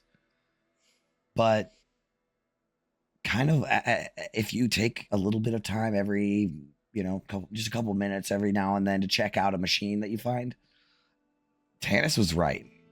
Every single thing has been just completely wrenched out of these machines. All that is left is just the bare bones and broken, just worthless scrap.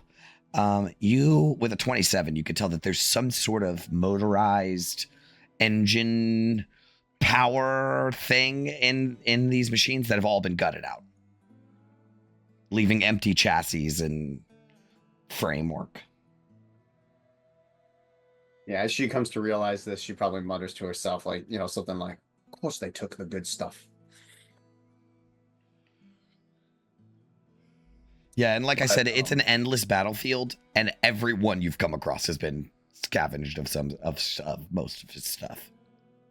So yeah, maybe she like goes through a few of them. I imagine she can be like pretty efficient about it. Yeah. And Just run in and check real quick. Just like every single one is just gutted. Yeah. Yeah.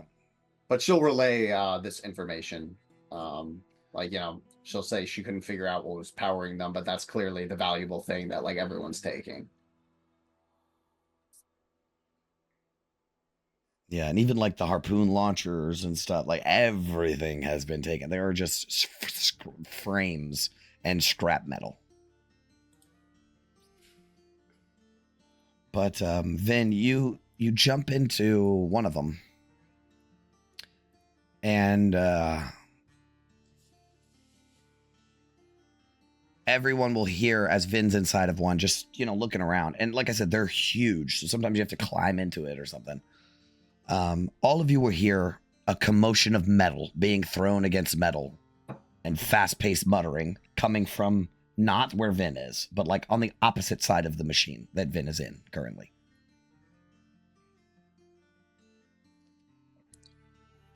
London will quickly draw his bow and point it in that direction. Yep. Just whisper to London, send a message, keep it quiet. Or no, you just can only do it to Tanis. Yep. Yeah, I'll just like knock like a clearly like human knock, not some random bullshit going on, to try and tell Vin get the fuck out of there. Okay. Without shouting and making our position known. Yep. Vin, you get the message. And you can like start to climb your way out. Yep. She'll pop out and like completely, and she'll be like, like regular speaking tone, I guess. What's up, August? What's going on? Did you guys find something? The metal stops banging, and there's silence.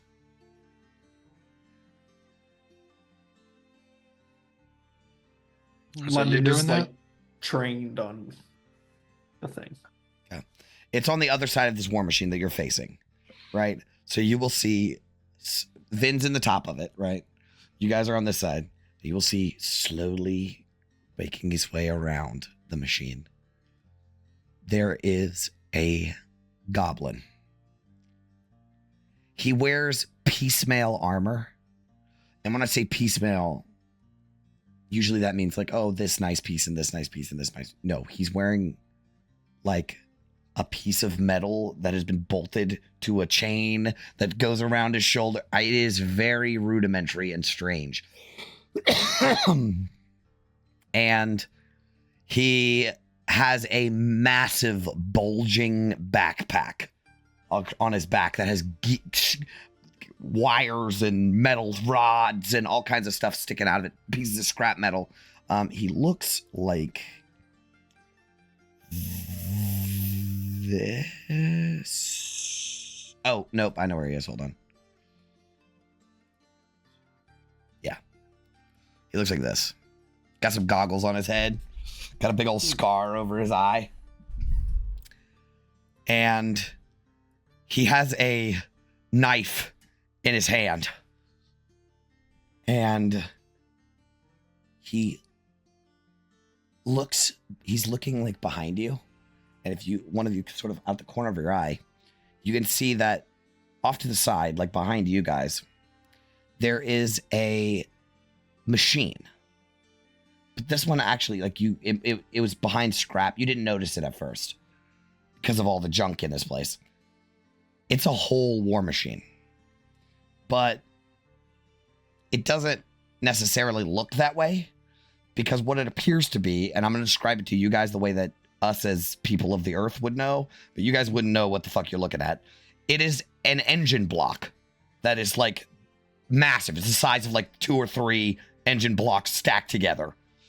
And like tricycle wheels underneath of it and handlebars that extend up and over it with a little tiny tricycle seat on top.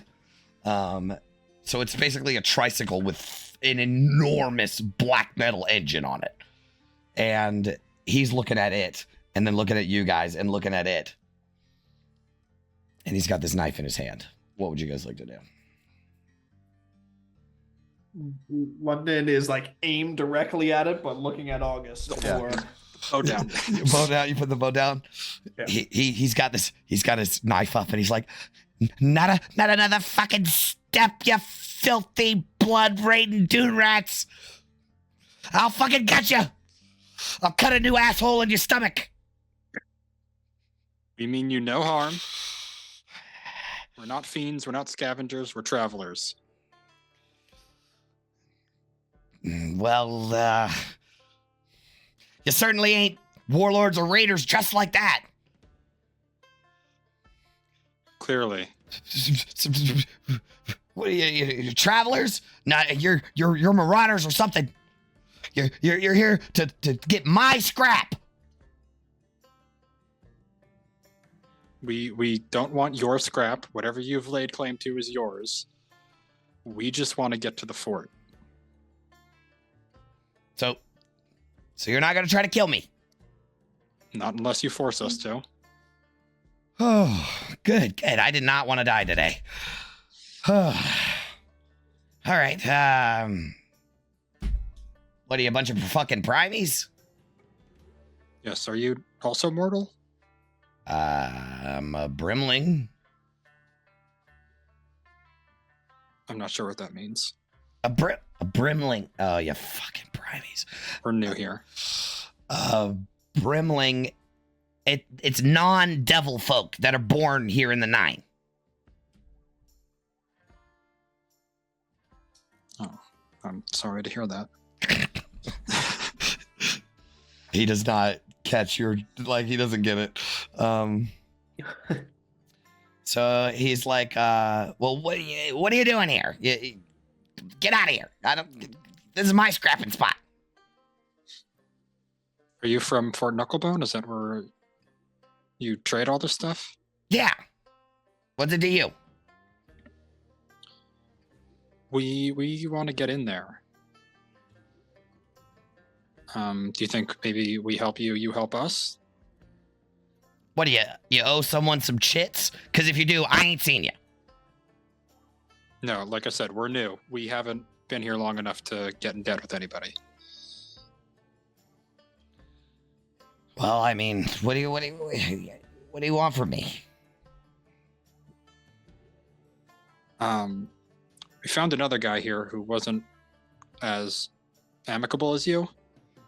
And he mentioned something about chits or having a trade to get in. Like, what's the admission price for this fort?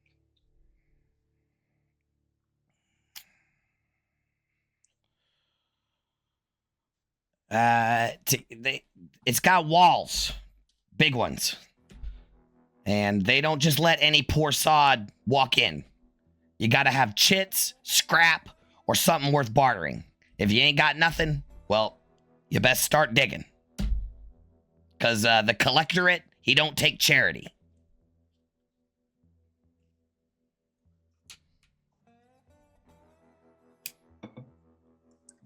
As this guy is talking, can I check out his gear? Like, does he have like protective shit on? He does. He's got goggles. He has a mask.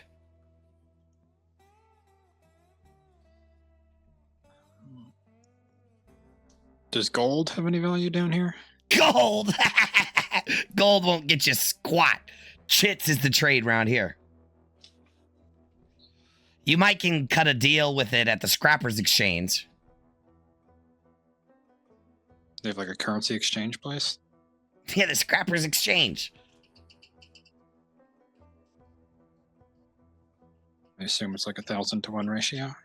I don't know. I don't deal in gold.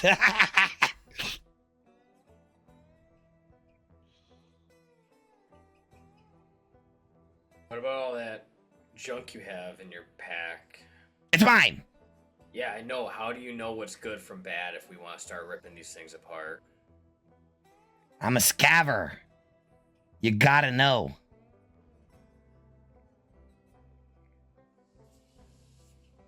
You take the good parts from the bad war machines and you scrap them.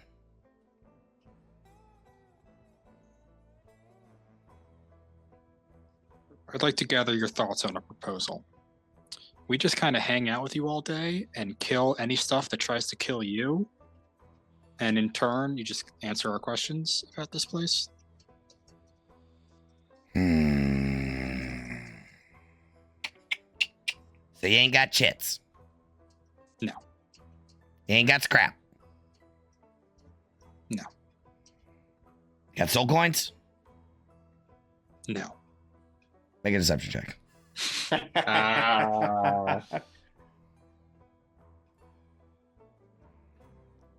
Okay, he's pretty dumb. Listen, I don't want you primey stinking up my scrap spot, but I'll tell you what you want to know if you just leave me alone. All right. Seems fair.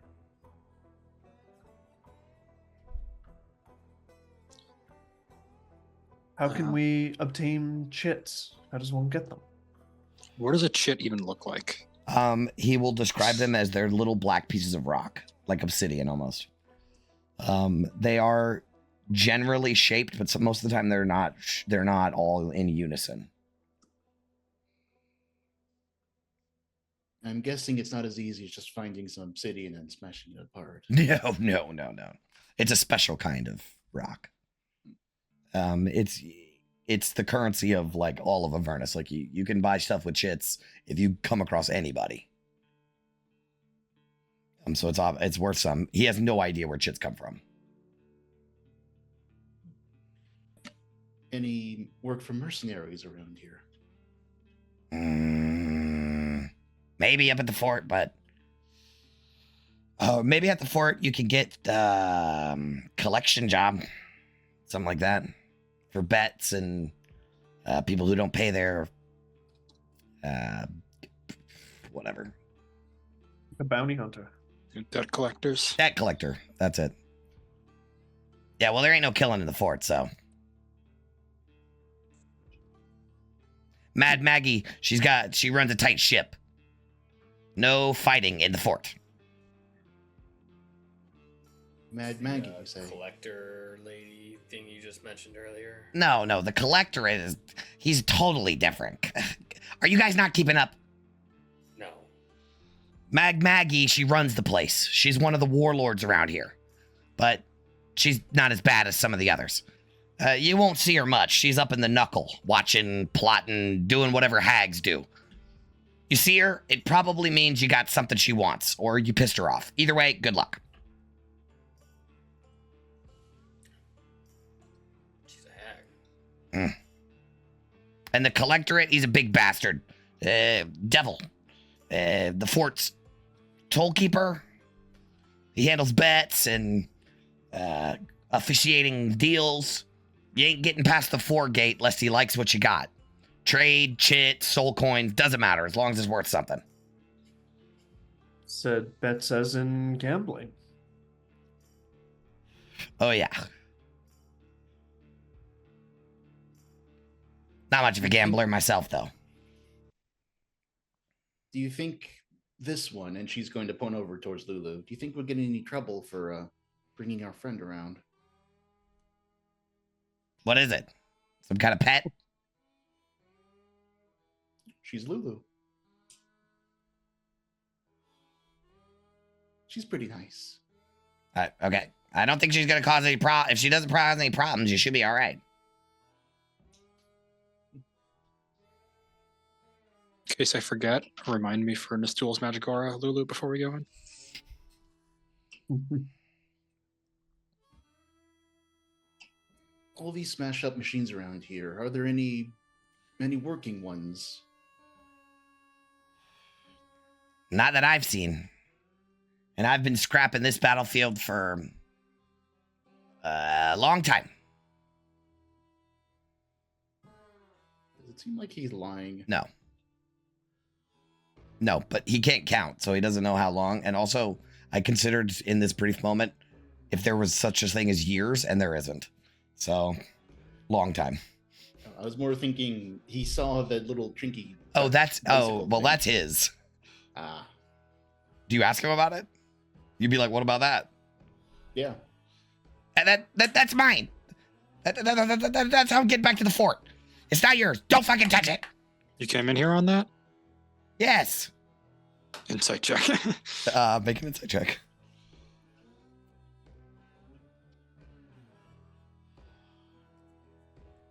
Yeah, yes, he did come in on here on that. Shit, okay. And also, he's very afraid that you're going to steal it from him. Let's not have the first person we meet from this fort become an enemy, I think. I don't think we're all gonna fit on it anyway. Yeah, no. I mean, perhaps, to Traded it, though.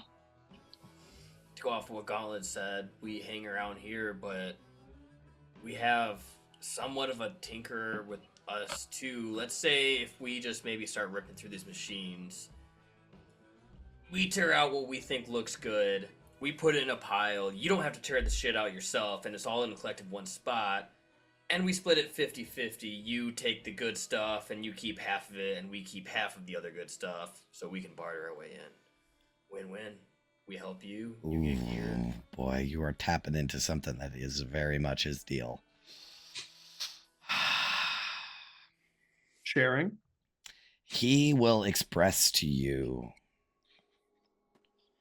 I don't much like making deals in the wastes. I'd rather be officiated with the collectorate. Make a persuasion check. Persuasion. 18. Okay. He will explain to you that he gets enough, he has enough, he can get enough scrap to get himself in and out regularly. That's usually what he does. He can try with the extra help to see if he can find something. The thing is, you need a rare part if you're going to get in, or soul coins, or chits. He will make it clear you don't actually have to give it away. Like, you don't have to give this stuff to anyone. You just have to have it. Or just prove that you can play ball. Yes. This, Okay. to get in the gate, you have to show that you have something worth trading inside the fort. Oh, so the soul coin would get us in, and we don't Correct. have to give it up. Correct, but Oh. he hadn't. You guys didn't know that until he just now Just explained found it to out you. right now. Right. And also Take the poor rather, ones out, basically. Yeah. I think people knowing we have a soul coin too will put a target on us. Try to scrap for a while and see if we can't find this elusive rare part. Yeah, we can try. I guess. Okay. What do you think, Vin? You feel like poking around a bit? I mean, I think it's a win-win. We can get some clout around here, and I can try to learn more about these machines. We need chits regardless because we got to get gear. It seems that this guy does know a thing or two about war machines. Obviously, he's a scrapper. He calls himself a scaver, which is a thing. It's always good to get some learning. So we go through, rip out some parts that look pristine or valuable, and put them in a pile. He sorts through that, and might find ourselves up some. Maybe he'll say if you do help him, he's gonna. So he'll say that if you gather a pile of scrap, he'll try to use it to help get you in. Oh, but he has a war machine. You'd have to idle his war machine all the way there. Ooh, that's gonna be a problem. Well, if he just helps us get shit, we don't need him like at the door with us, right? For sure. So you're saying like split the parts 50-50 here in the waste? Yeah, where he just gets a way too good deal to turn down. He spits in his hand. Tannis? Oh, I thought you were making a deal, so. Yeah, go ahead, Tannis. Go ahead. I try to spit, just like dust comes out. Yeah. So Grab parched. it. Yeah. You shake hands with him. He's like, all right, we got a deal. Cool. So did you take your glove? I don't think I have gloves. It's just like my bare hand on my right hand. For sure. So he is going to give you. He's gonna walk. He's gonna be like, I'm gonna go over to my machine. I'm gonna show you kind of what we're looking for, and then you guys can scatter. Okay. All right. I'm I'm passing by you guys. So he walks by you guys into his machine, and he will take a wrench or something out of his pack and slam it on the engine a couple times and say, this in here is an infernal engine. War machine. These clanking, screaming hunks of metal were designed by the archdevil herself. Built up for the Blood War, back when this whole wasteland was one big battlefield. The war machines are what the devils ride into battle. They can chew through demon hordes like a meat grinder. Huge, fast, unstoppable. But the war is long gone from here, and all that's left is the scraps. Scavers, like me, pick through the wreckage, slap the working parts together, and make them run however they can. Ain't as fancy as Zariel's Legion, but they work. Here's the deal. Running this engine don't come cheap. You see, these rigs ain't just metal and gears. They got a hunger. Regular fuel won't cut it. What keeps them moving is soul coins. Soul coins ain't just money. They're prisons. Each of them has a poor bastard soul trapped inside. And these machines, they burn them. Slot the coin in, the engine ignites, the coin melts, and it catches the soul inside of the machine. Then it's all burned up, consumed, screaming, fuel for the fire. The bigger the engine, the hungrier it is. A real Blood War rig eats through souls like nothing. But the scrap we got, they ain't greedy. One coin will keep a smaller rig running a while if you ain't pushing it too hard. And he will sort of start to go over, like, this part traps the soul when it's melted, and this part is a cog from this sort of plane, and all. He like goes over all these magical parts. Most of it goes right over your head. The only one that kind of catches on is Vin. But he shows you what parts look like for a literal engine. So obviously, like, even me, Jay, looking at an engine is like, so fantasy people that have never seen anything like this, looking at the engine is even worse. But Vin kind of gets it. And you guys are more than welcome to explore the battlefield and see if you can find anything. runs on souls. That's fucking diabolical. Yep. From soul coins. So I will sort of plant this that maybe you guys have already thought of it. Your soul coin might not be worth as much as you think it is. If they feed these things into these machines, and this goblin has one.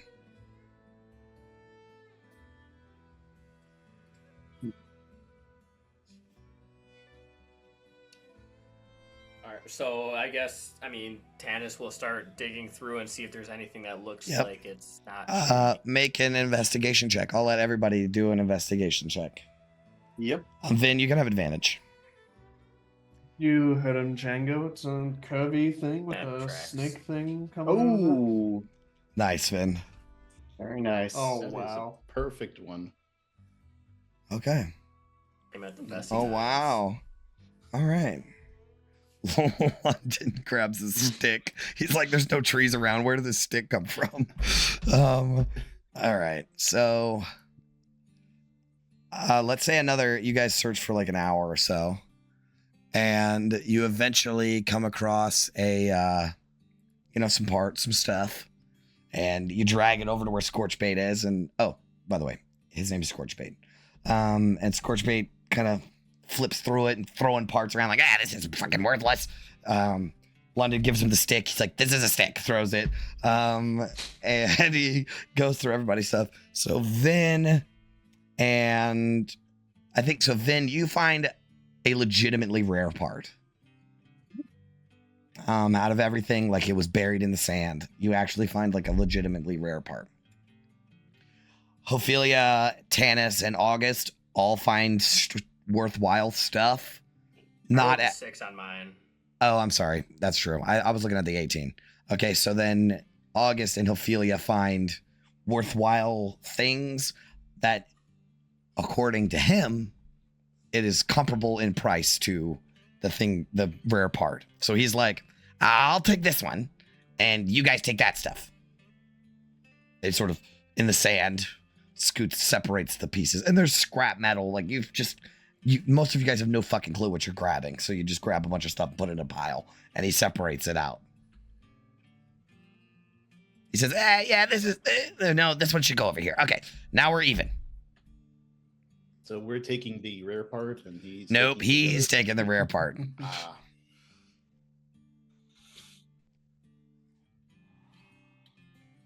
Okay. I have no idea what I'm looking at.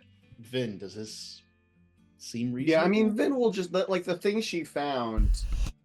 Like, would she know, like what it does? No, not exactly. You have a feeling that it's a core component, like a piston or something important. The thing that you know why it's valuable is because it's in good condition. And it's got multiple smaller working parts. Right? That's why you're like, oh, this has got to be more valuable because all of these parts work it's in together. decent condition and it has more moving parts. More moving parts than just like somebody grabbing a axle, you know?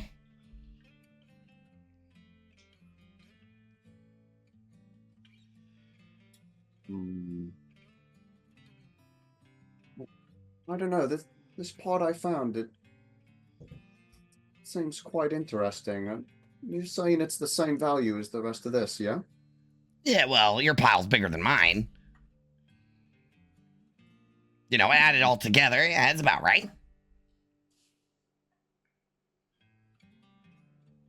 Well, let's roll for it. She's gonna. You try want to to make see, an insight check? She's gonna try to see, yeah. Okay.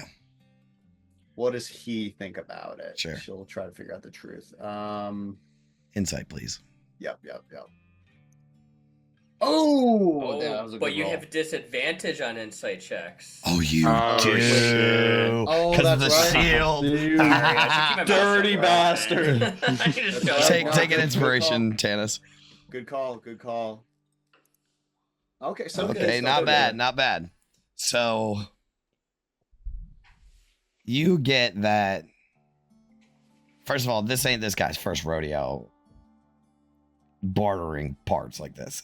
In fact, you have a feeling he does this on a daily basis. And you also understand that he's lowballing you. Like you guys are getting the shorter end of the stick. Honestly, what you understand from him is this one part is comparable to everything else in the pile. And he's still got scrap. You know what I mean? Like, he separated it out. He got some stuff for him and some stuff for you guys. When just this one part is worth all of the piles combined.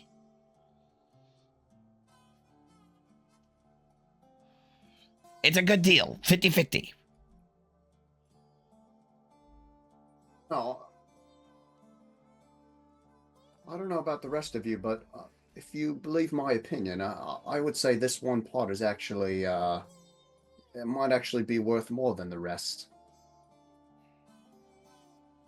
It's finders keepers, isn't it? Is that how it works down here? Yes. Scrapper's rights.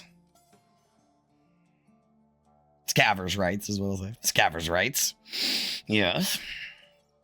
They're behind gritted teeth.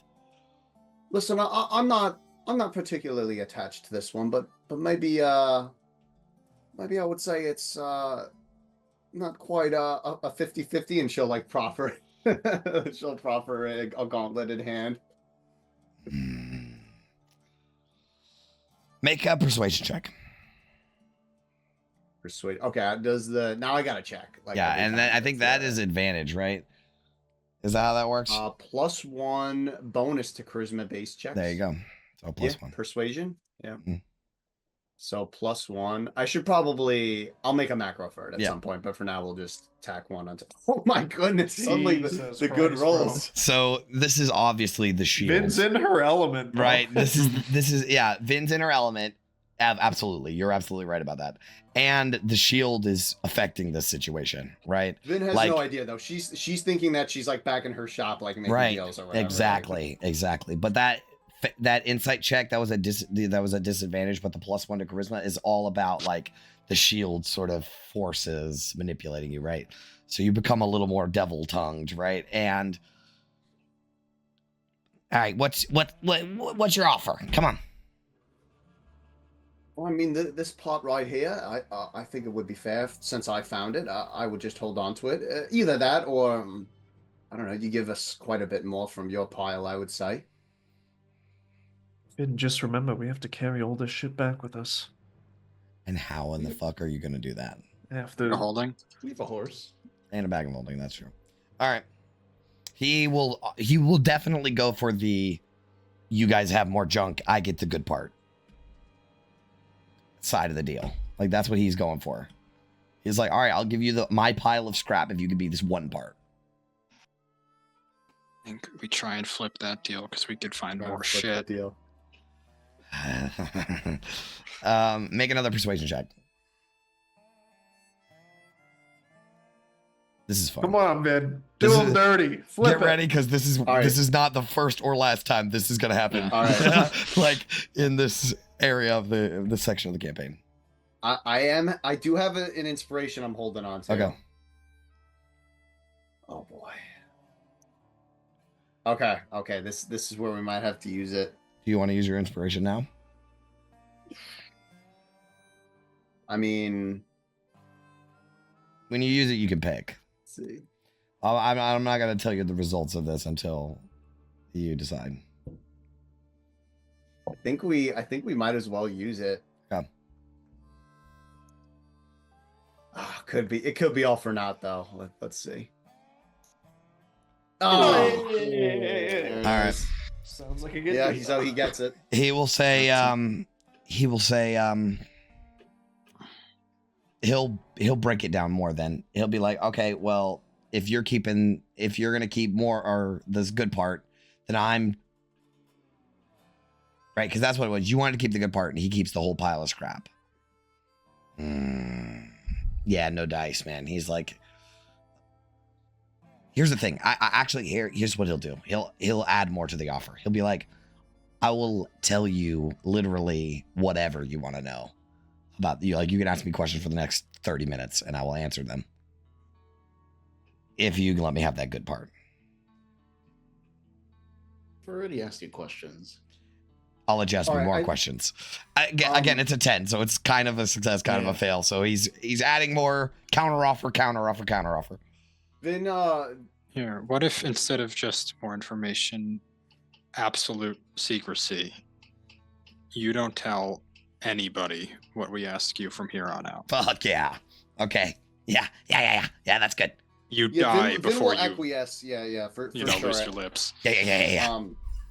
And I think part of the reason we'll go for this play as well is that at this point, like while they were doing that deal, Vin observed like however much she could about how this part works, so she'll be able to like identify something Sure. similar in the future. Yeah, absolutely. But so yeah, she'll let him keep it, and then let's go, guys. We'll just Yeah. start All right. to get him to spill the beans. Sure. He'll tell you whatever you want to know. All right, good deal. Is there any talk about bird folk in the fort?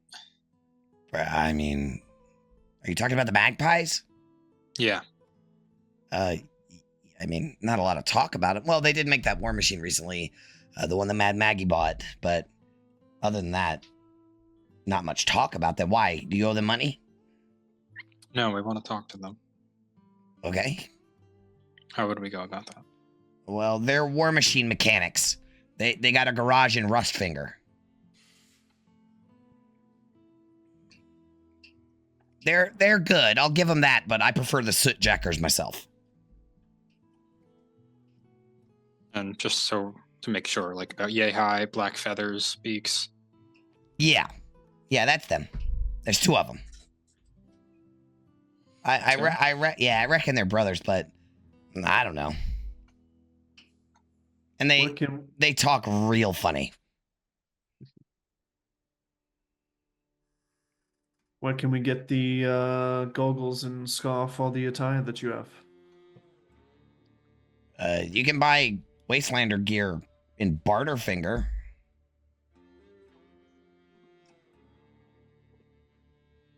Are there any other primies around? Not many. Not that I've seen. Mostly brimlings. You hear anything about that new city that's being pulled down? City? I don't think so.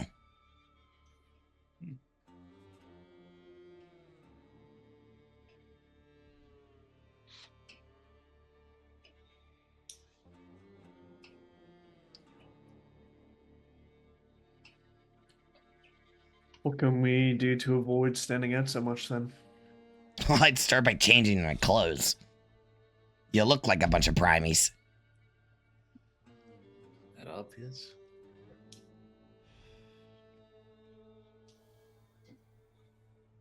But how will they know we're Flaming Fist if we don't have our armor? Wait a sec. How can we So enforce the weird. law and legally arrest people if we're not in Flaming Fist gear?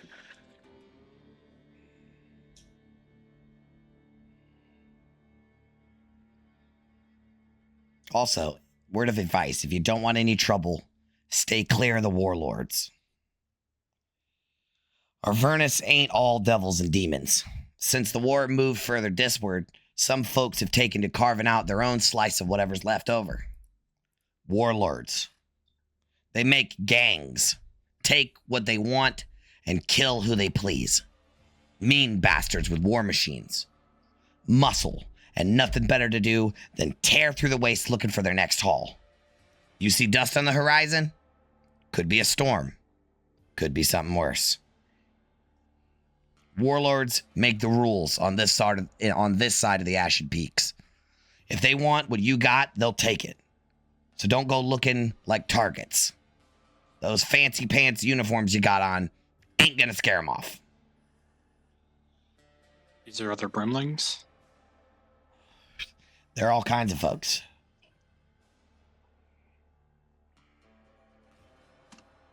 I saw a flying creature earlier today, some sort of draconic thing. Big. Dragon looking? Very big, yes. That's Going disward. That's a dreadwing. You best stay clear of that. But if it's got you in its sights, you're done for. War machine or no.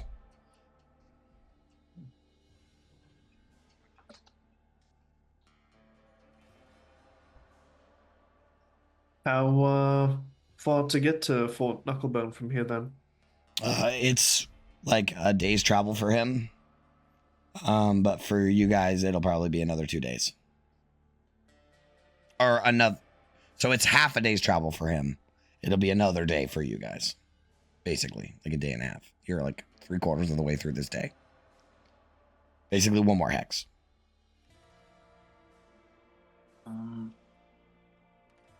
What kind of reaction might I expect from this stuff? And I'll pull out a vial of holy water. He like squints at it. What do you drink it?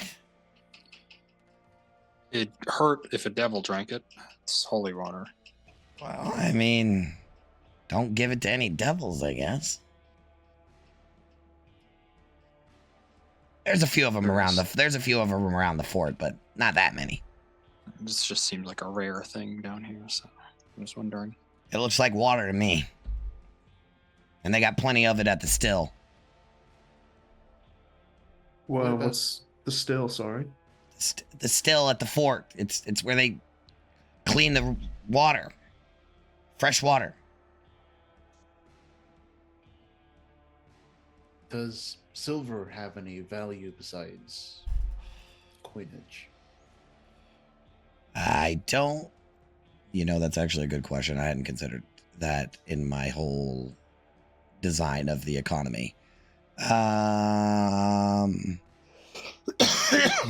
We can get back to it. For weapons, it's as good as scrap metal. You know, it's as good as. It's not good for coinage. He'll say that. Like chits is coin, Yeah. so it is worth what it would be worth as scrap metal to plate weapons with. Yeah, a silver ingot would be a lot more than 100 silver coins. Right.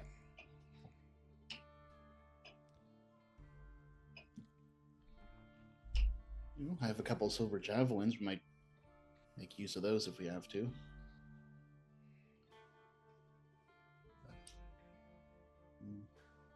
Is this battlefield the only good spot around here for scavenging? Here, yeah, in this area, yeah. But people travel all over the wastes. Any warlord names? Yeah, Mad Maggie. What's that girl? Grace Feanor. She's over at the spawning trees. Oh yeah, Raga. He like nods, like Raga is so cool. He's the best death racer in Fort Knucklebones.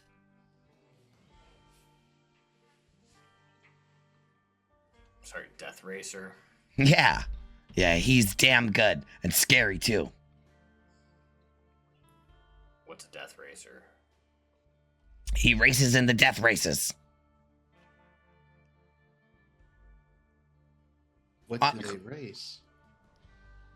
War Machines, Primies. Come on. They race these things. Oh yeah, in a death race. Yeah. In the death race, come on, Come on, Ophelia, keep up. Ophelia. Yeah. Have you heard anything about a sword in Fort Knucklebone? A sword? There's a shitload of swords, man. What are you asking me? Like a big, fancy, important sword. No. He'll have some anecdote about how one time he met this dude that had a sword that was really cool, and he said it was by a devil. Like, he'll go on some spiel, but no, not really. That's all the questions I have. What do you think about Zuriel? I don't know. I've never seen her before. She's around up north. I don't know. Should I think about her? Just wondering if you had any thoughts, since you seem to be living under her regime. Zariel's way far away from here. This ward, you said? Yeah, Where all the fighting is. past the Ashen Peaks. Yeah, Mad Maggie runs the show around here.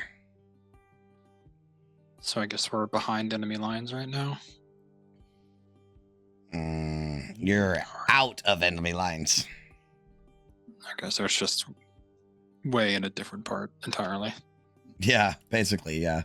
Like, this is, the war used to be here in full, and it just moved away. You know, like there might be a demon or two, you know, there might be, but there's no legions. This is not where the battle is taking place. This is where it was taking place. I thought of a question Ben would ask. Have you, or I assume you've heard, but what do you know of Bell's Forge? We stay clear of that place. For what particular reason? Bell. Still there then. It might not be the War Machine factory it once was, but that Bell, he like just shakes his head. Like, no. I don't like to think about that. This is not, he forgets that he's in hell sometime, most of the time. Right? When she asked that question, yeah, then he's like, oh, yeah, there are extremely powerful things here still. Like, even when Zariel mentioned, it's like Zariel's so far removed from his day-to-day life that it means nothing to him, right? But Bell is this looming thing. All right, yes, she will take note of that. But Bell mostly keeps to themselves up in their mountain. Yeah, he's never seen Bell or anything.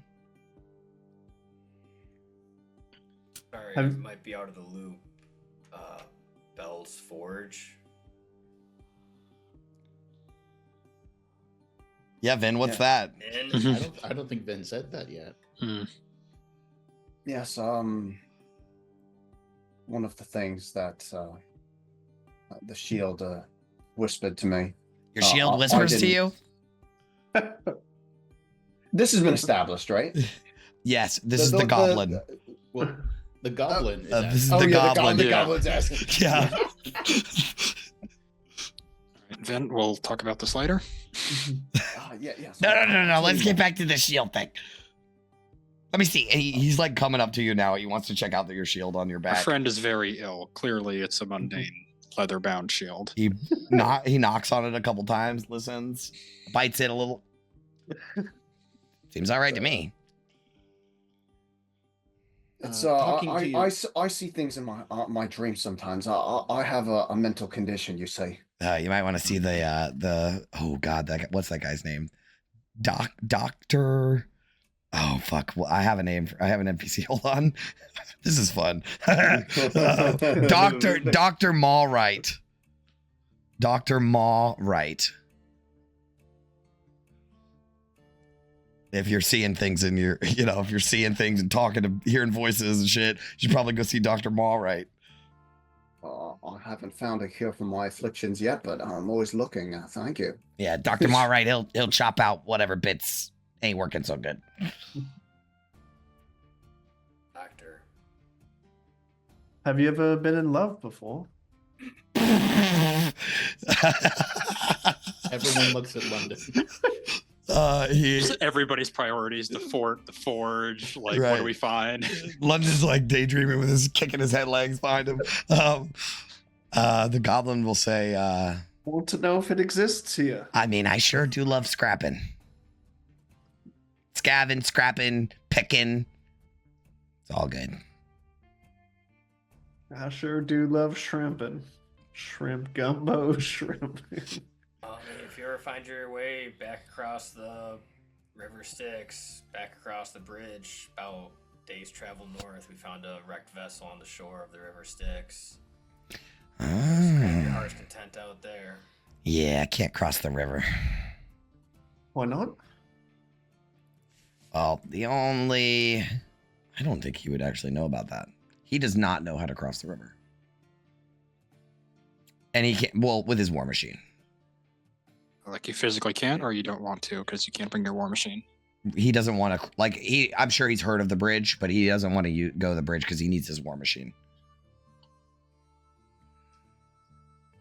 Speaking of the sticks, we saw some sort of creature swimming through it when we were crossing the bridge. That Heard sounds anything? scary. Did it try to get you? No, it was one of the more passive things we encountered. Okay. That sounds horrifying. I'm glad I wasn't there. Lots of maggots, though. Oh, maggots. You got some on you? Well, Vin, do you have any more? Like Ben's armor. Yeah, in your armor?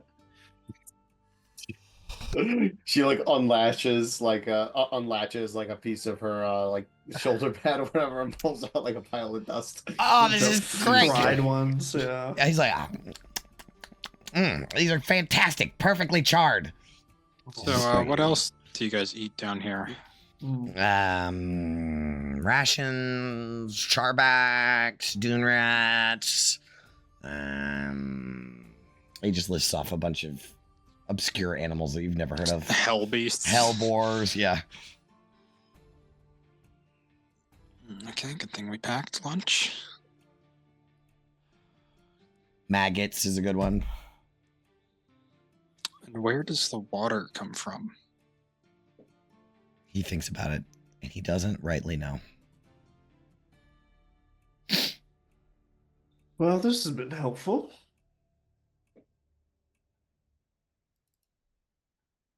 Anything else?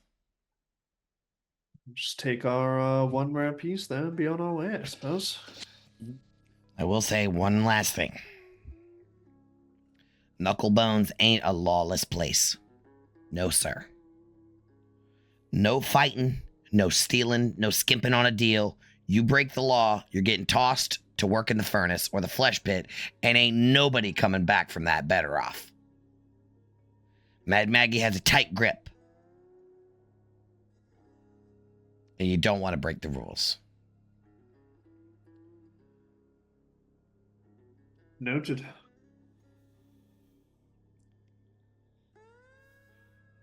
Okay. Anything else?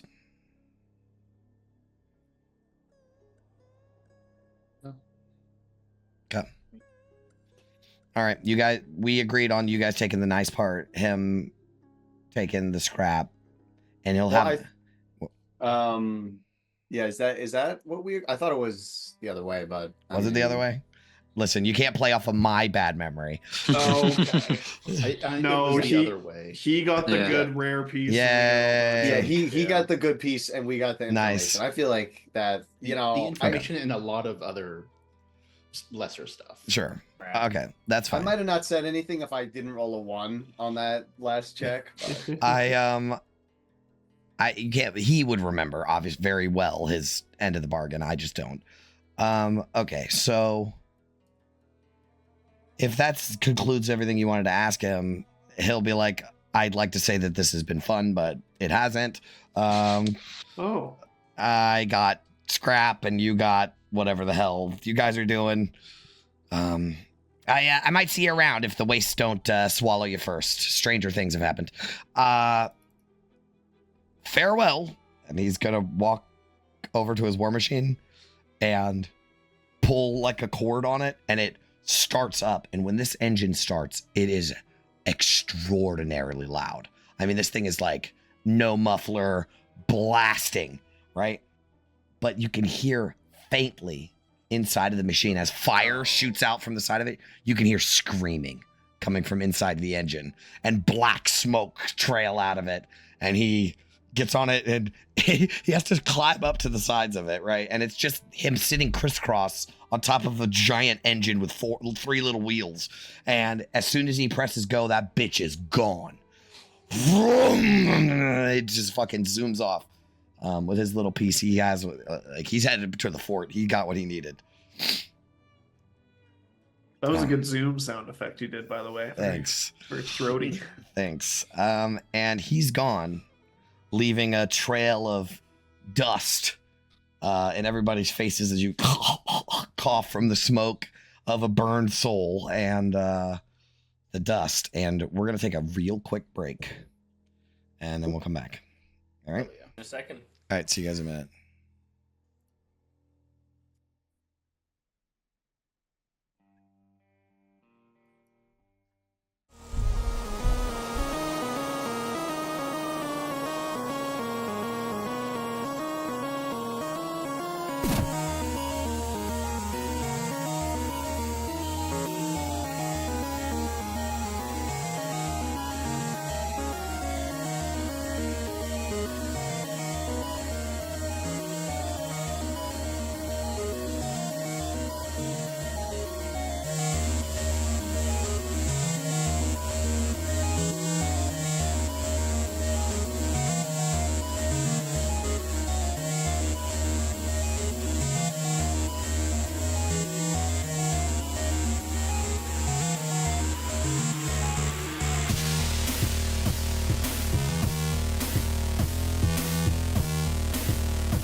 Okay, we're back.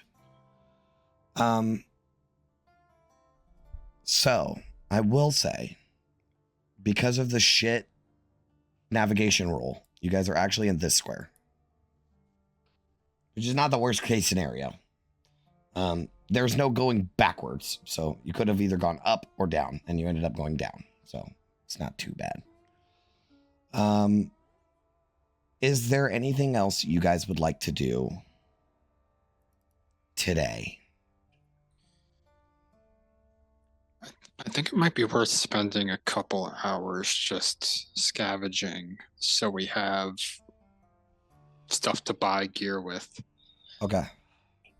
There, like, Scorched Bait would have made it clear that there is a currency exchange. And okay, so we can sell this thing and get a shit ton of chips. You could take, chits. yeah, you could take your gold and exchange it for chits. The rate might not be amazing, but it's not unfair. Nothing about Fort Knuckleballs is unfair. How much gold do we have? I have 8. I have 34. I have 128 and 18 platinum. What the fuck? There you go. 70 gold. Sorry, I was skimming off the top the whole time. You told us not to steal anything. So we do have some gold worth access to. Sorry. I guess the other question is, you do have a pile of scrap, some of which will fit inside of the bag of holding. I'd say about half of which does not. Avernus? Yeah, I can fit others in my amulet. Okay. Which is fine. It just means that I have to sleep in the, Wastes. desert. Yeah. Like these other peasants in second company. We'll just take it in when you go to bed tonight. Well, I mean, are we sleeping in? True. You got like another We 2 gotta- hours of travel today. Can we throw some of your horse, Ophelia? Yeah, could fashion something out of the bedroll, maybe. Some primitive packs. Or if there's like a large piece of sheet metal that we can attach You can do that chains to. easy. Make a sled. You can totally make a sled, 100%. Then make us a sled. I had some of my equipment from the shop. With Vin's skills as a blacksmith and artificer, they can easily put together something to make with some rope. You guys got rope and a sheet of sheet metal, and you can make something to drag shit along. Primitive, but it works. Okay. All right. You guys can travel for another 2 hours if you'd like. And eventually you are out of the battlefield. It seems a lot of the time when you are when you look across the horizon, it seems to go on forever and there's no discernible features. But as you walk, that changes. It is a sort of mirage, weird alien land where it looks like there's just nothing forever, and then suddenly there's a huge dune or a rock or something, you know what I mean? And so it is difficult to navigate this kind of place when it seems like the landscape shifts all the time. But yeah, you make it into that square, to the edge of that square, basically that hex by the end of the day. And it's time to look for somewhere to rest.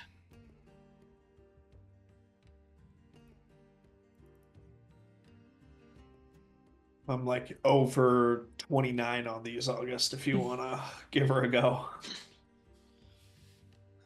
We'll attempt to find shelter. Okay. So you do it like a gauntlet. Let's see what you find. Okay. I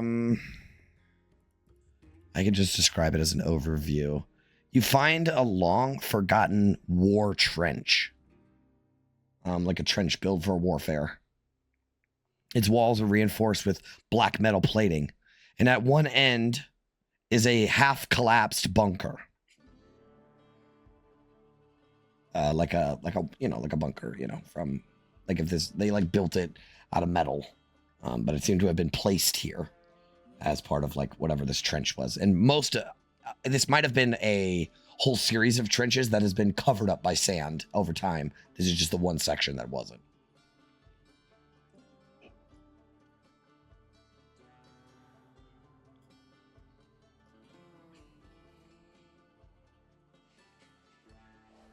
Right, so. Yeah, good find. This looks like a good as place as any. So let's set up, make it as livable as we can for a little bit. As you guys step in, you will see that there is a devilish skeleton leaned up against the wall, long dead. Sand half burying his body. And the inside of the bunker is very plain. There's nothing in here except like slitted windows and full of sand. And but you do notice that there are words carved on the wall in Infernal, a bunch of them. Yeah, Vin would definitely understand via shield. For sure. They're names. There are a bunch of names. Devilish names.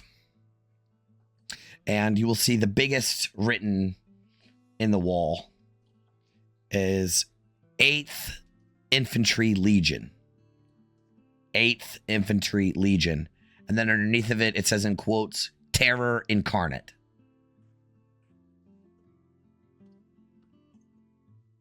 And another noticeable name is Princeps Kovic. Princeps being a title and Kovic being the name.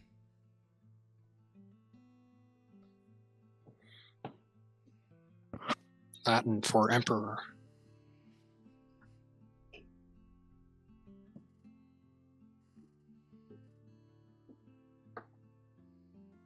that the word that like used to mean first citizen and then it meant emperor? Oh, it actually might be, yeah. I'm not sure. Yeah, there's like a meaning change over time. Anyway, getting a little off topic. Yeah, she'll relay this information. Nerds. That's what we get for taking Latin in high school. Random tidbits. I mean, it's still pretty cool. Okay. You guys want to hang out in here? Yeah, I think we all just kind of sit down. There's a long beat of silence, and then just, so, Vin, who is Belle? Well, I don't know much, but according to Gargath here, Bella was the one who sealed his soul and thus his power away. Apparently, the forge inside of, if you remember that massive volcano we saw when we were falling, I'm sure you all noticed it.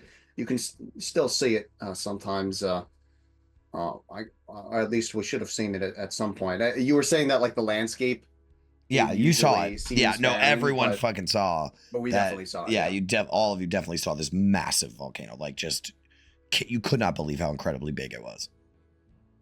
Yeah, inside of there is this forge, and supposedly it has the power to create these machines that we see around us, and seal away the soul of an archdevil.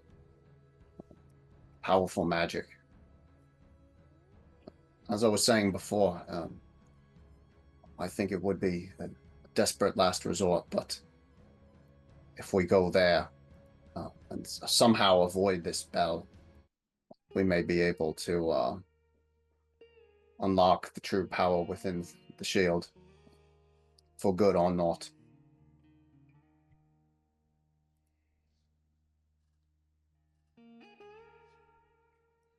But that's all I know, I swear.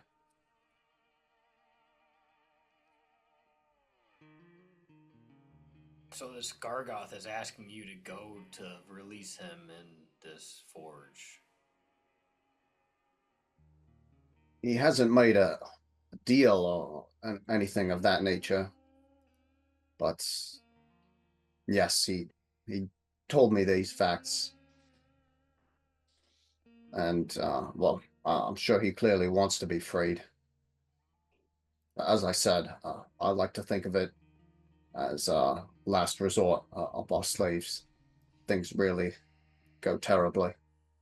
He knows we'll be more open to it if we think it's our own idea.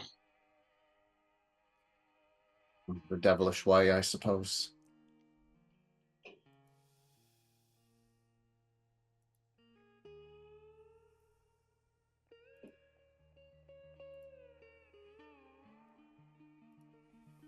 What else has this Gargoth been saying to you? Anything else that we haven't been, I don't know, made aware of? I guess, well, out of roleplay for a second, I think genuinely there hasn't been much since we came to Avernus. So, there's definitely Venus has thoughts she's not telling the rest of the party, but she'll basically relay that information. She'll say, Gargoth hasn't reached out to me much since we've been here. Told me about this forge. That's about it. But I do notice that the shield has been slowly lending me more and more of its power. As far as I can tell, I see no downside. She has no idea about the downsides. Just be careful. It's, cults do a lot of work to isolate people and make them vulnerable. You've experienced great tragedy recently. I don't think,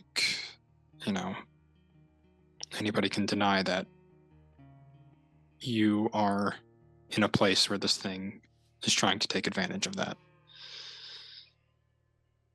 And that's why we're a team, so we can shore up everybody else. You put it that way. I think you're right, August. I do have to be careful, but as I said, though, this power from the shield, I still don't see any reason not to use it for now. Could be the difference between life and death and a future scenario. And what we learned is valuable. I need you to be aware that a devil can smell that kind of susceptibility on somebody. And I'm not saying you're weak for it. I'm saying you're having a reaction that anybody would expect you to have.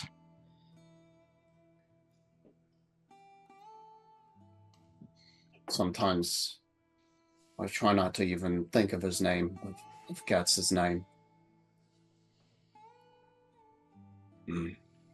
When I do, well, my thoughts naturally do go to, how can I go on and survive, or why should I? I have to remember I have all of you in my back. We have yours too, then. And she nods solemnly. I guess more awkward silence ensues. Cool. Everybody can take inspiration, please.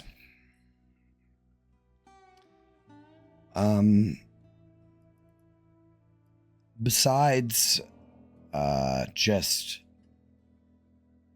your everyday dune rats and wind kicks up for a little bit and blows, not a sandstorm, but a minor storm of sand. You tuck into the bunker a little bit through your watches. The night, in quotes, goes by without any trouble at all. And you can get a long rest.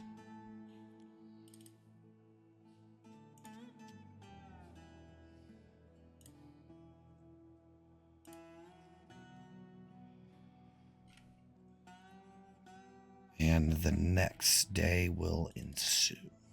You want us to roll for exhaustion again? In a moment. So there is order of operations that I skipped on last time that I need to get used to. So I'm going to pull up my notes on it and we can. All right. First, travel pace. We got that. Navigation. Okay. Navigation is actually first. But I'm going to. That can't be right. So, that's only. Okay. So the food and water is first. So, yes. Oh, yeah. Con save for your, not for the water and stuff, but because you don't have great gear. I think I forgot to mark off a ration for yesterday. Please do so. I think we're at 27 now. Yes. Okay, August fails. I'm gonna burn inspiration on that. Yeah, well, I gave it to you, so. Oh, Fuck me, dude. All right, you have a level of exhaustion. What a loser. Who would have exhaustion? Oh my god. Ophelia, you're good. London, you have exhaustion. 3 for 3. Let's Then go, you're baby. good. Tanis, you're good. So if I had exhaustion from yesterday, It's it goes gone. away. It goes away when you wake up in the morning. It only So lasts normal for the day. exhaustion rules, and then another one for today. Kind of normal exhaustion rule, kind of. This is like representative of the travel Mm-hmm. takes a toll on you. Okay. So it just starts fresh every day. So it doesn't stack, right? Like you can never get more than one. Okay. Good. Got it. Okay. Now I need to roll some weather checks. I'm really sorry, Chris. We're having a rough day. I haven't not been exhausted down here. mean- London, this is like worse than the cities. You know, it just all started with you refusing to not sharpshooter those hell wasps. It's gonna all be tracked. It's back to Harambe. that. I It's just Harambe. want to say who got the final kill. 1 for 8. Yeah, disadvantage sharpshooter between the legs. Let's go. Okay, so you guys got some bad weather. Worse than acid rain. No, but it lasts for only 2 hours in midday. So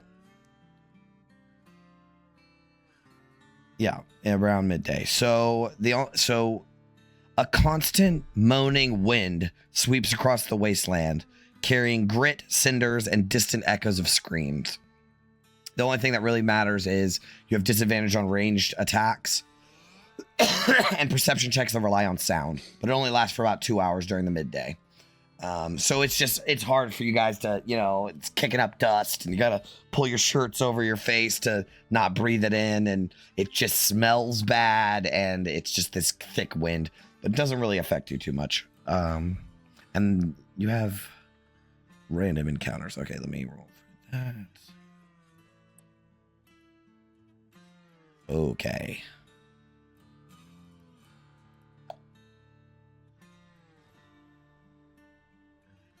All right. So you travel for about 2 hours. And you're heading into this, obviously, the hex with Fort Knucklebones in it. And I need that survival check, please, actually.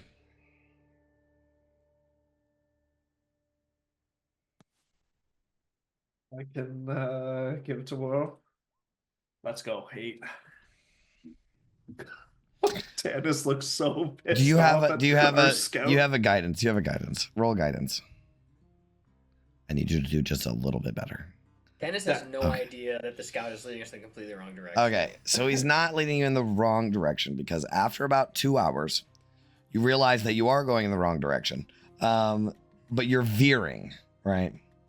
The thing is, when you get a certain distance from the place, you will see it. So you can't get too far away from it. You will actually see a mountain range in the distance. You don't see like the fort or anything. It's too far, right? But you can definitely see within one hex if there's mountains nearby, and there is. They're not like peaks like fucking Mount Everest, right? But there's like rocky hills and terrain way off in the distance. But you are totally walking like veering off from it, according to London leading. I don't say anything and just start to slowly self-correct and hope Okay. no one notices. Okay. Walk over to London and just turn his head to the left. Okay. So you guys start heading towards the fort because you can't miss it. Or these mountain ranges, which you assume to be the fort. However, you do get something happens. All right, so after the winds died down, so this is a little after midday, you are getting closer to the fort. You can almost see it in the distance. You spot a thick black column of smoke rising in the distance about a mile contradisward, so to the south of you. About a mile to the south, there is a massive column of smoke. And I need everybody to make a perception check.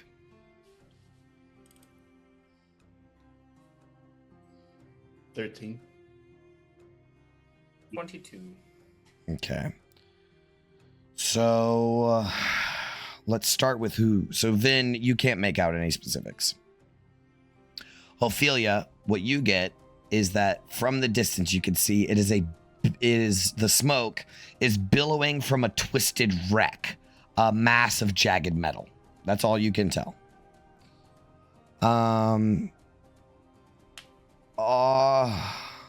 So everyone other than that though.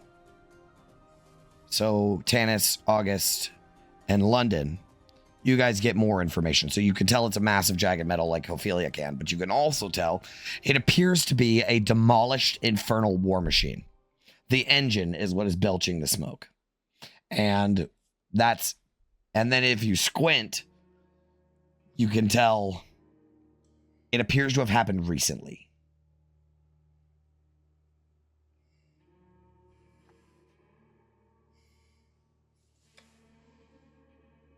Is it worth taking a little time? Go investigate it, Gauntlet.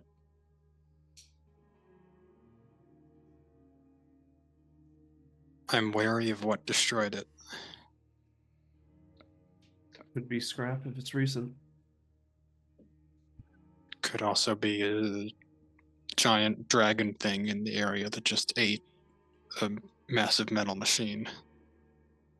But not. We're going contradisward, so Yeah, so you guys it would be like the fort is like northeast of you and it is south of you. well, okay. My point though was that like it's probably not like these warlords or whatever. They're disward. Oh, you don't know. Well, the warlords rove the area. That's what. Oh, they just spread out. It's Yeah. Zariel Yeah. who's disward. Yeah. Okay. Could be Yeah, one of yeah. these roving bands. Yeah, the that- warlords, from what Scorchbait explained, sort of carve out territories for themselves. Okay, yeah, then Vin will definitely be like, maybe we should be a little cautious. I mean, those warlords that Goblin was just telling us about, you know. I think we approach cautiously and hopefully it's not like a hellish version of a purple worm that just kills us all instantly. London, do you think you're up for scouting ahead a little bit, just seeing if there's anything hanging around nearby? Good. Does DM question for you? Mm. Would beast sense work on Django? He's not a beast. No. Okay. Shall Well, I? you get that for free, or you get that as like part of your thing, huh? It's like a ranger thing. You are sort of. not going to encounter a beast for the rest of this game. So, Ranger, most overpowered class. so No, that's okay. you That's know, fine, that's well, no, I think I'm not against using it on Django.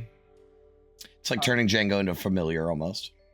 Like I was gonna say Django. I mean, if you're gonna instead. burn, do you get this for free once a day or something? Or do you have to burn a slot for it? Let's see what this says.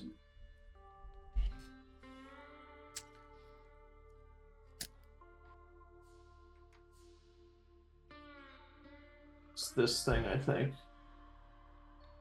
Yeah, once without expending a spell slot. Yeah, There you once a go. day. So yep. Yeah, I'll let you. I mean, it's a resource that you have to use. So Can I parlay it with this? This is like the Yeah. wombo combo I wanted to do. Like Yep. send Django in the shadows and look through his eyes. Yep. So that's permissible. That's the. All right, Yeah, Django. I'll allow it. Yeah, for you to be able to do this. I don't want your ability to be fucking useless. So. Yeah, because otherwise you can just delete that spell from your sheet right now. It's taking up space. Exactly. This is Monk of the Four Elements all over again. Jay's like, why don't you take the tough feet or something at 9? This is getting a little ugly for you. Yeah, so yeah, you can totally do the wombo combo. Yeah. All right, Django, you're up here. All right, it's a mile away. Yeah, he won't go all the way up, but if the fear is we're looking out for like a massive fucking dragon that struck this thing, we'll see how close he can kind of scurry to it. All And right. see if Do he you can guys want to sense any- follow after him to sort of just y'all will walk slow, he'll walk fast? Okay. All right.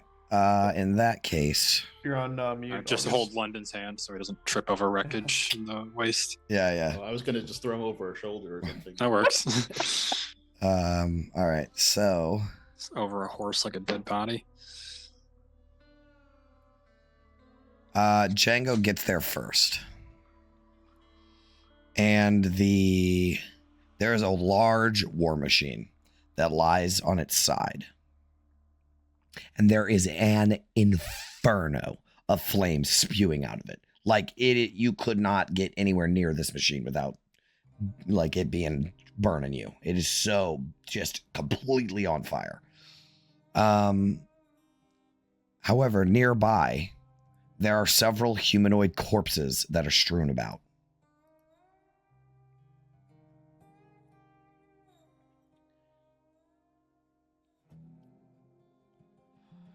Do you want Django to check them out? Yeah, I'll have Django keep his nose to the ground and kind of sniff his way there and So check out the bodies. a few of them are little more than skeletons. The thing is, they're not like charred up skeletons. They're just skeletons.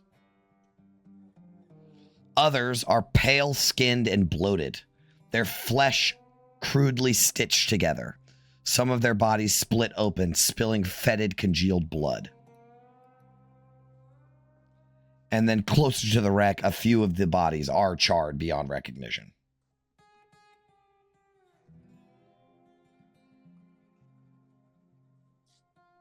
There might be 8 overall. 6 to 8 overall. Still, nothing like making passes overhead or anything. Nope. Well, might have to take a look at those bodies yourself, Gauntlet. I can't ascertain what's going on here. I don't know, the fire and crash probably muddied the cause of death anyway. Some If of that them wasn't aren't the cause that of bad. death. Yeah, some of them aren't that charred up. Like some of the bodies that were away from it aren't that bad. All right, I think it's just gonna pray it's not a fucking sandworm. Okay. And I think maybe we Approach. check it out a little bit more. All right. So I will say salvaging anything from this war machine is not possible right now. However, if you would like, you can make investigation, medicine, explain to me how you want to check out this scene, and I can give you information. And what you want to check out. You can investigate the war machine itself, like from a distance, see if you can, or like the area, I guess. Investigate the area. You can investigate the corpses. Yeah, I'll take the corpses. Okay. And then maybe somebody can tell if this thing just malfunctioned or was attacked and destroyed. Who wants to take on the surveying the area? I guess Vin will look at the machine herself. Okay. See any signs of what caused the destruction. Okay. August, go ahead and roll. Oh, I'm sorry. Go ahead, Tanis. I was gonna say, if I can just look over the area and see if I see any Infernal War Machine tracks, Sure. wheel markings in the ground. Okay. I'll assist the gauntlet with searching the bodies. Perfect. London. Django just keeping an eye out for Okay. threats. All right. Let's start with August. August, go ahead and roll whatever you want to roll. Investigation or medicine, survival. So I'm exhausted, but Ophelia is helping. Come on. Okay. 15. All right. So you actually get all the information with that. So the first thing you notice is that all of these corpses, the ones that are still kind of fresh and the skeletons, have been dead for a long time. Like a long time. And you actually notice a necromantic symbol carved into each of the corpses in some way, on the forehead, on the chest, on the back, into the bones, stuff like that.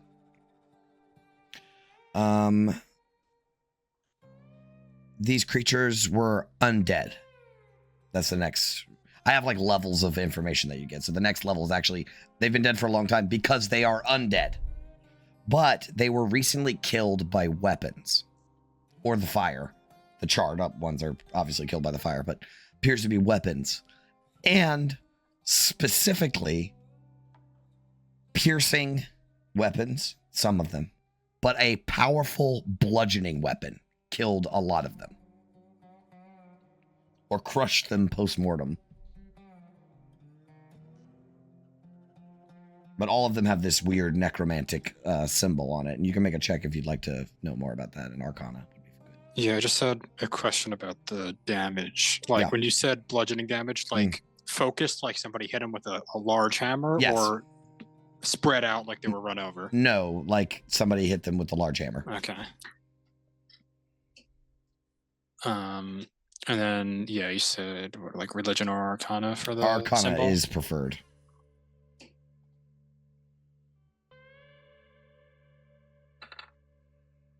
$13. Okay, actually you got all the stuff for this too. So this is common symbology for necromancy. It's not a specific spell. And what you take that to mean is this may be a signature, like a ownership mark or a symbol for like a gang or a group.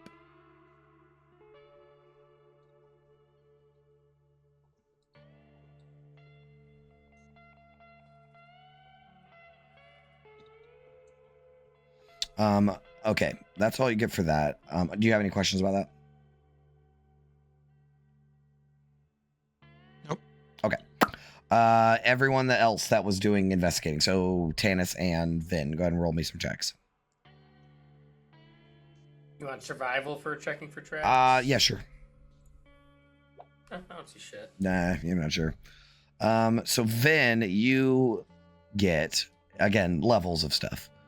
So from where you're standing, you have to stand far away from the war machine. You can tell that parts of this war machine are made from chitinous plates and bone with stitched together flesh for like an awning that covered the top of it. So this war machine isn't all metal. There's actually like bone plating on it and stuff like that that's been like screwed into it. Very much in the necromancy vibe that we've sort of established here. The next thing that you notice is the front chassis is caved in, and there are some impact marks and deep slashes in the metal armor, implying that something smashed into this machine multiple times. Something big. Like bigger than a hammer. Said it was like a big war machine, right? Yeah, this one, this is a pretty sizable war machine. And it looks like possibly another war machine smashed into it, or maybe something like that. You're not quite sure. That might not necessarily be true, but that's maybe where your brain goes. Here's the other thing. I think Tanis, you might help with this, right? Because you're looking for tracks. So as Vin's like watching you stumble around, kicking all the tracks out of the way, like you're kicking the sand over, Vin's like, oh, wait, no. And she stops you because Vin, you will notice a bit of black ooze, sludgy material is splattered on the ground in patches. But there is a larger pool on the back side of the war machine, like separated from the war machine behind it.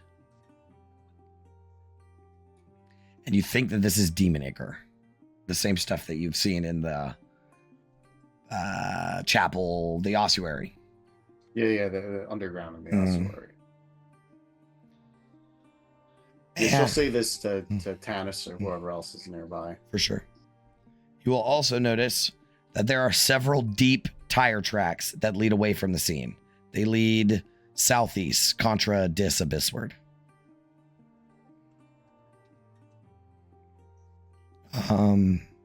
There are footprints of maybe 5 or more humanoids, and rubbish has been strewn about around the machine, implying that the machine was sacked and looted. And the last piece of information that you get is when August brings the symbol to you, like when he mentions everything that he's found, the same symbol on the corpses is emblazoned on the side of the war machine. However, it's difficult to make out because of the soot and fire. But that was the highest thing that you would get with an 18. So.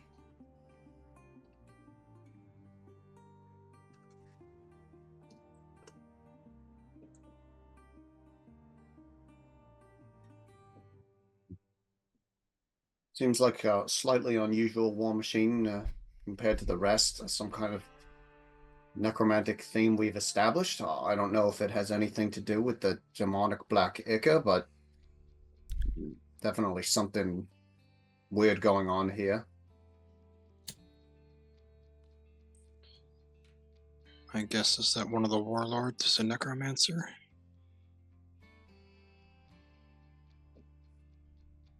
Well, it looks like whoever owned this was a necromancer. Had the same symbols on it, right? Fair assumption. Also, we have to give consideration to whatever destroyed this. I mean, I would assume maybe a demon, but the markings on the imprints and impact marks look more like some kind of another infernal weapon, perhaps. But that's just my guess. What would dare attack our warlord? I thought our goblin friend said they're not to be trifled with. Another warlord. The thought definitely crossed my mind. Doesn't seem to be much useful things left over.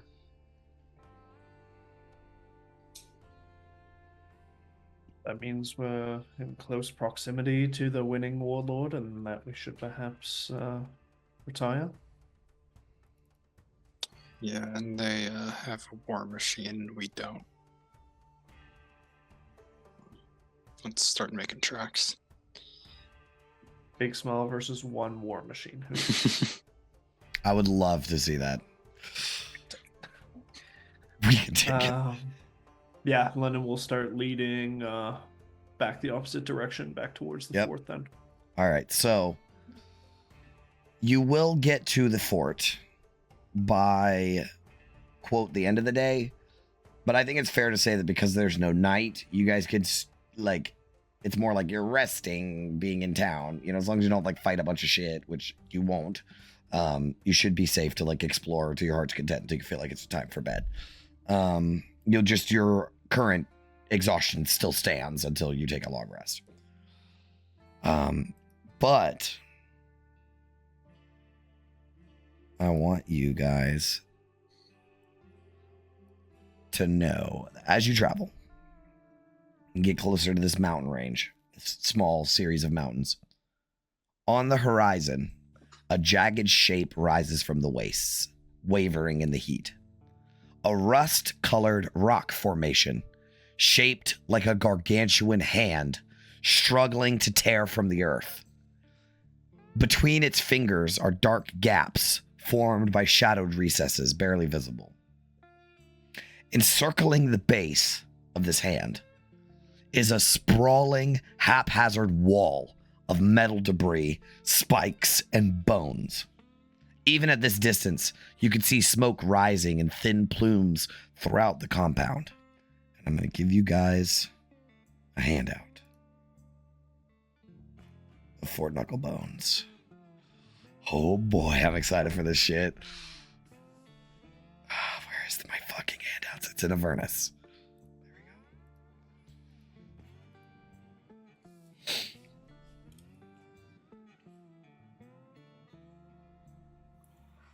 This is a sort of representation, not fully accurate, but pretty close.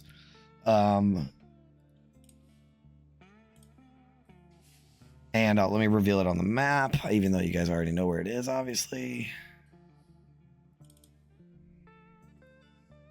So, as you keep walking towards it, getting closer and closer, a sudden roar shatters the stillness of the wasteland. A deep, grinding howl of engines, metal, and fury. Faint at first, but steadily growing louder. In the distance behind you, like basically to the south, black shapes tear across the dunes, kicking up a storm of dust in their wake. 4 infernal war machines barrel towards the fort. At the head is a hulking behemoth of steel that blasts forward, a massive spiked wrecking ball swinging from its rear. Flanking it, and this is a, quote, demon grinder. We'll talk about different types of war machines when you learn about it, but this is the biggest kind. Flanking it, there are 2 sleek, 2-wheeled riders that weave between it and around it, darting ahead and circling back. They're like big, massive fucking motorcycles. And there, between them is a mid-sized dune buggy kind of contraption. It's obviously way bigger. That follows behind it. And it is, all of these machines are packed with whooping figures. They're just shouting and chanting, and they're laughing, and they don't slow. They don't look your way. And as they begin to pass you, they're just a streak of dust, fire, and savage laughter. That's the laughter itself is almost lost in the roar of their war machines, like a pack of predators racing home. And we see them tear ass just right past you. Way off in the distance, but just tear ass right towards the fort. A trail of dust blowing in the wind. And we pan behind you guys, walking towards the fort in the distance, with the hand and the mountains behind it. And that is where we end the session for tonight. So, Gonna make Lulu look like a monstrosity, just so it's on the record before I forget next week. Okay, that's fine.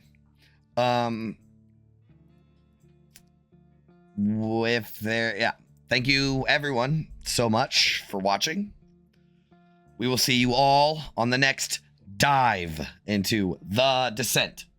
Stay sharp and farewell, adventurers. Farewell, Well, adventurers.